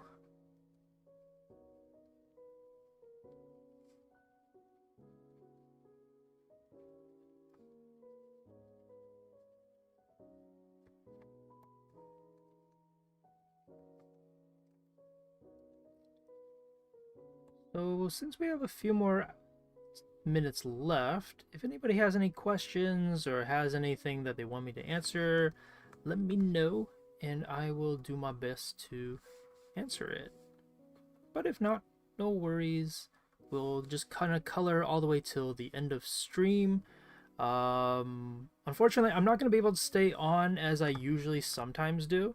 So if you guys have ever been to my streams before, you'll know that sometimes if I don't finish the demo immediately, I'll stay on for a little bit longer and try to clean up the drawing and everything. But today, unfortunately, not going to be able to clean up the drawing because I'll need to go downtown for the movie. Got to catch the movie on time, hopefully. Yeah. I will, if I have enough time afterwards, I will come back and on my own, off camera, I will finish this so that you guys can have clean drawing.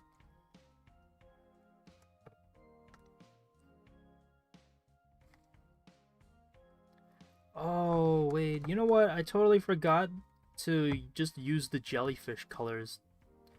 Whoops.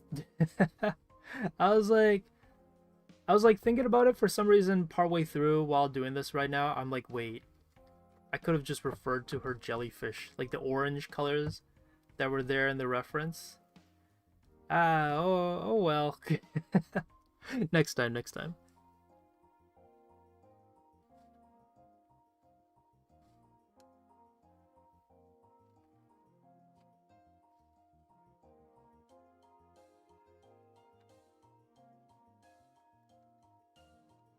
It's giving a very ghostly look to her though, which I kind of like.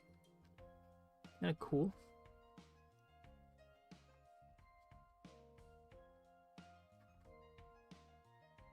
It's like something off of what is it, the Haunted Castle? But flew brain through it all the way. Oh, you have a million questions. Well, if you think of them, I am more than happy to answer them while I'm still here. But if not, no worries. I'm gonna be streaming. I think in 2 weeks. We'll take a look at the schedule. But Faye will be streaming as well soon. And if you're unable, if I'm not there, you can always ask Faye those questions as well. And but yeah. I love answering questions about Krita because I feel like Krita, even though we use it all the time, I feel like it's still very much slept on as an amazing kind of tool. It has its pros and cons, just like every other kind of tool does, but I feel like a lot of people tend to sleep on Krita and whatnot, and there are more people kind of typically are more familiar with like Clip Studio and everything, which is totally fine. I think that's fair. But I'm like, oh, if you wanna, if you're new to digital and you don't want to dive in and pay a certain amount of money for it, I feel like Krita is the best place to start for it. We are in no way sponsored by them, but I feel like Krita is a very good place to start, and especially as someone who has been using it for almost 4 years, I want to say.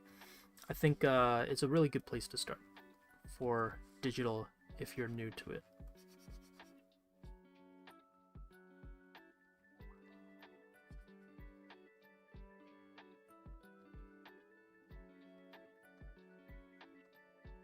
Oh, she is in a candlelight in a library she isn't supposed to be in. I see her being stubborn and wanting information on bands, such like potion making.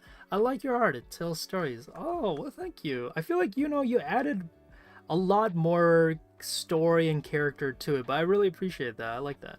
I like that you can infer so much out of it, and that's kind of, what the cool part about character design anyways, is that a lot of it is supposed to be from the design of the character, the character traits, the personality from it you should be able to infer a little bit of it from how something is drawn, the shapes maybe, the character design and all that. So I appreciate it. glad you're enjoying the drawing, because I'm definitely enjoying this character as well. I think this came out really, really nice. Quite happy with how this looks.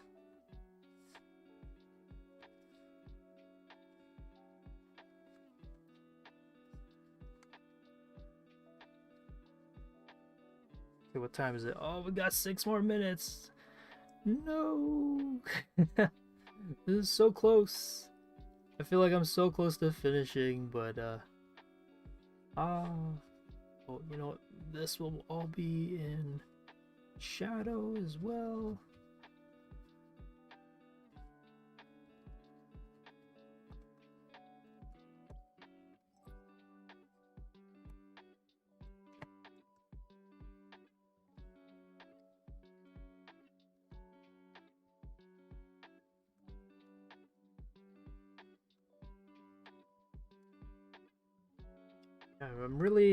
I wasn't really intended on doing this, but partway through I was like, oh, you know, maybe we'll give like the shadows a bit more of like this more organic blobby shape. So that's kind of why it's looking like this. And I kind of like it. You know what though? It matches the style that I guess her hair, the what are those things called on jellyfish? Is it tentacles? I feel like tentacles doesn't sound right. Like it doesn't sound tendrils. I don't know. Like what are they called? If anybody is a jellyfish, again, I don't know, expert, let me know as to whether or not the tendrils or whatever have like a proper name, or maybe it is just called tentacles. It just doesn't feel. It doesn't sound right because I'm just like I feel like that's reserved for octopus, you know.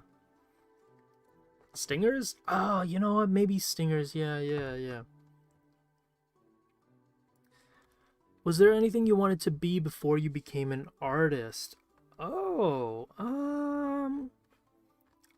I think maybe like a scientist. I know that like I think it's because my dad was mostly like in engineering and whatnot, so I always assumed that I would want to probably do like science stuff.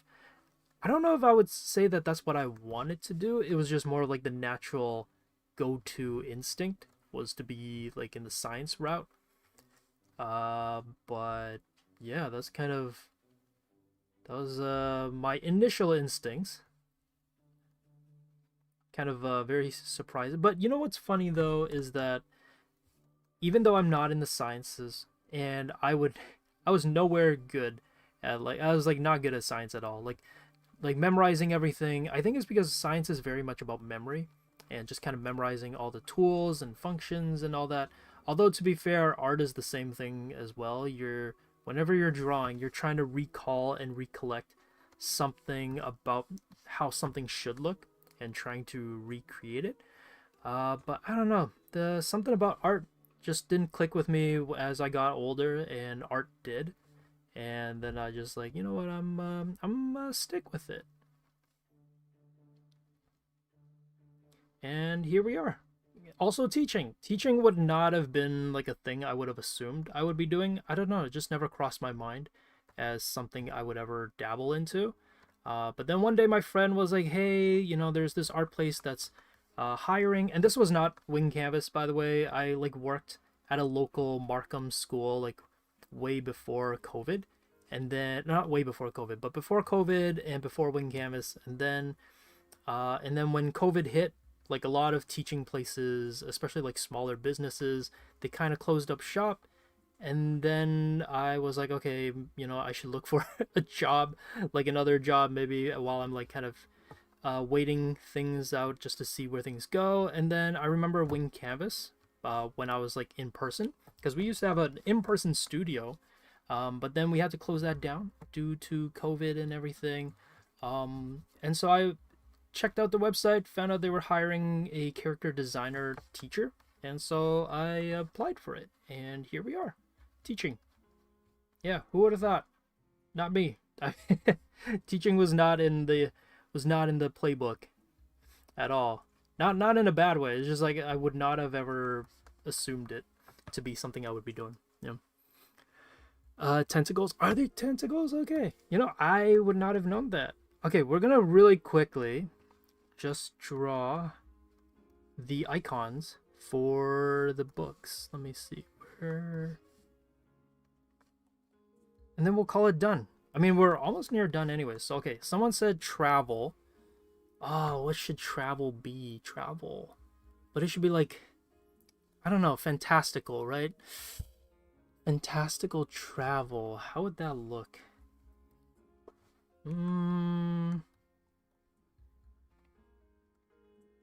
I was just gonna draw the globe. I feel like that's so like boring, but you know what? We'll just draw the globe for now, just as a stand-in.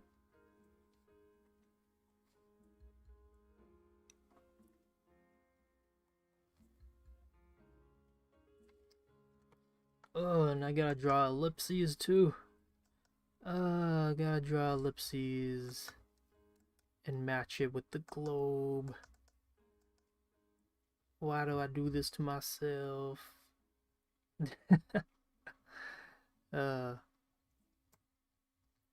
Although I will say I've always wondered this, is like, okay, if I didn't do art, what would I do? And I feel like this sounds maybe really off the cuff, because I guess if it doesn't seem like this is something I would do.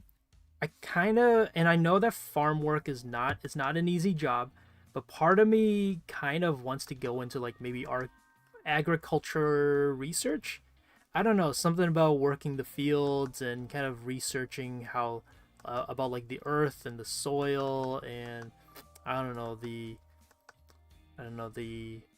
maintenance of the world. I don't know, there's something cool about it.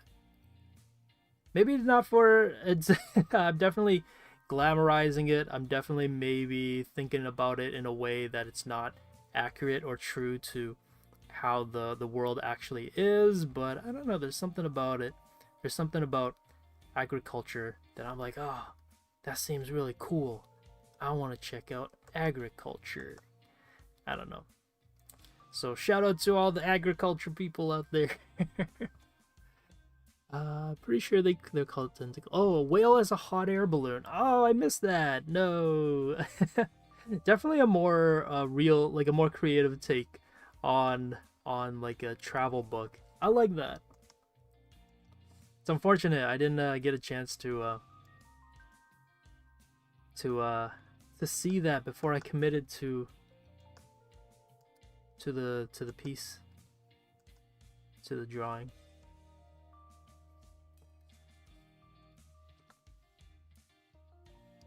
Farm mostly for the sheep. Nice, nice. What was it? Botanical. Yeah. Okay, botanical. Kind of want to make it kind of like a potions book. So maybe we'll have it look like a potions like book with like glyphs and whatnot. So we have like that.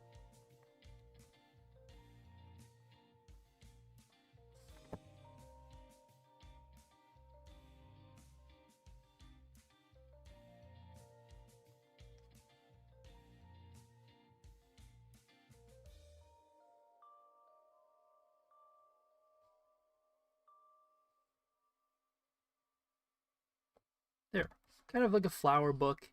What was the other one? It was, I know that it's probably not too far up. I'm just gonna maybe scroll up and look.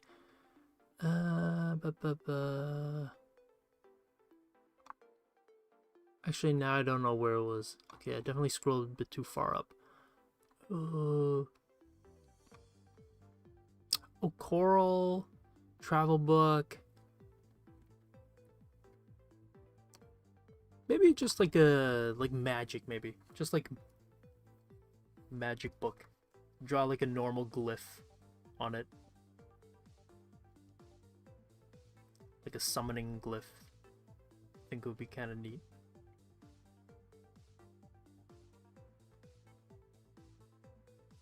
Okay, we are coming down to the end of the stream, so I'll just kind of say some of the quick closing statements. Oh, hello, Soliath.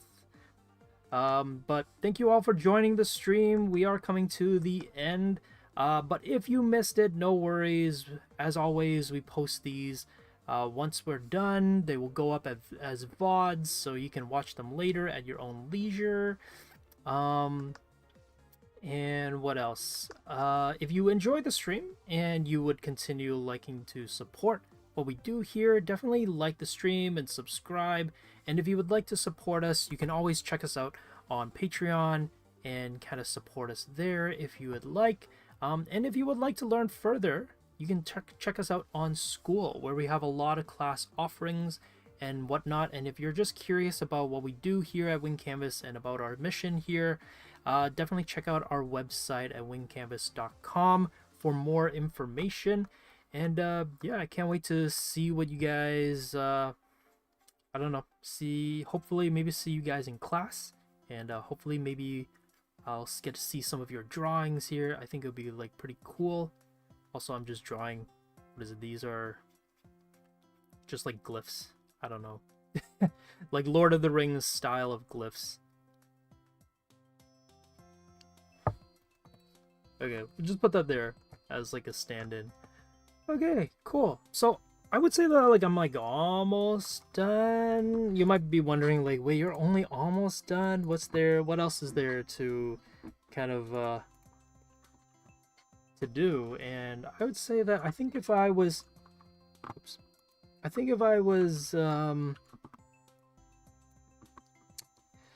to clean this up, I would add a little bit more of a highlight. And in general, let me see. I am going to, where's that little palette? Oh, here it is. Let me move this here. Let's give it the good old shape background. So if you guys, this is your first time, I always love putting this shape, just putting a shape in the back, just to make it feel, I don't know, completed. There's something satisfying about just putting like a general shape behind to kind of complete the drawing a little bit. Maybe it should be a circle. Whoops. Okay.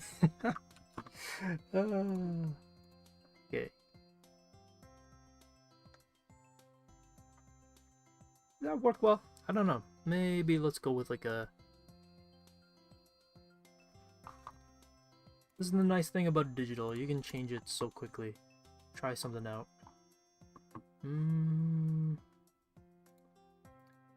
Yellow? I kind of like the yellow. Maybe more yellow. There. I think that's kind of neat. Cool. Oh, thank you, Zapara. Yeah, hope you guys enjoyed this stream. I'm just gonna maybe read off a few more kind of just quick closing statements, and that'll be kind of it. So, yeah, hope you guys enjoyed today's stream. I had a lot of fun drawing this character, and I hope you guys had some fun looking at the kind of drawing process that I usually have when I'm drawing and designing characters. If this is your first time joining the stream, no worries. The VOD will go up later, especially if you missed a bit of it. And if this is your first time and you don't know who I am, my name is Josh, and I'm one of the hosts here and instructors here at WingCanvas. And if you don't know who we are, we at WingCanvas, we're not just a YouTube channel, we're also a school of education. So if you want to check us out, we do have a website where you can check out our different classes and the different kind of offerings that we have, because we don't just provide free YouTube educational content for you guys, although that is our mission. We also provide full classes and feedbacks and opportunities for you to interact with us if you want to deepen your learning and understanding of art. And if you enjoyed the stream, be sure to like and subscribe, and also ring that notification bell so you're always up to date as to when we stream and who's streaming up next. And if you would like to support us further but you aren't able to attend any of our classes, you can check us out on Patreon. And yeah. And also follow us on Discord and Instagram. Discord is kind of one of the best places to check us out at. That's where most of our updates and kind of work in progress pieces and YouTube demos, that's where they go up first. And yeah, and then Instagram, we also post and share updates as well, but Discord's kind of like right, like kind of the most immediate place to find out what's happening. And if you missed this, I guess a quick little review and breakdown on this character is based on a jellyfish character, hopefully, as you can tell. On the left-hand side, I got some references to kind of just give me an idea and a starting page for where to start with in terms of the design. And these were the steps and kind of approaches for how I typically design and go about drawing a character. And then in terms of how to guide the design of the character, I was following these prompts here for designing the character. And then let's see where we started from. So here we have the final drawing, and maybe I'll just move this here. But before that, we started off with this. This is what the original drawing looked like. This is what the cleanup looked like. And then this is the final. And then with some little splash of color and a little maybe like moonlight in the background. So that's kind of how I build up and kind of clean up my drawings overall. And yeah, hopefully you all enjoyed this piece. I will be uploading it very shortly onto Discord, so keep an eye out for it. And yeah, I think that's kind of it. And hope you guys all have a good weekend, and hopefully I'll catch you on the next stream. Oh yeah, before that, let's go over who's streaming next. Glad I found your channel. Thank you for sharing and going live. Yeah, no problem, Random Siren. Glad you enjoyed it. Let's see. The next stream is going to be Faye. And Faye is going live on Monday, this coming Monday at 12 p.m. Eastern. And she will be showing you guys how to draw paws and claws. And then I'm streaming on April 18th at 3 p.m. And I will be creating a dynamic character animation in Krita. Oh, so for any of you who are curious about animating and animating specifically on Krita, this is going to be for you. So yeah, hopefully I'll see you guys next time. And as always, have a good weekend. Stay safe out there. And yeah, bye-bye.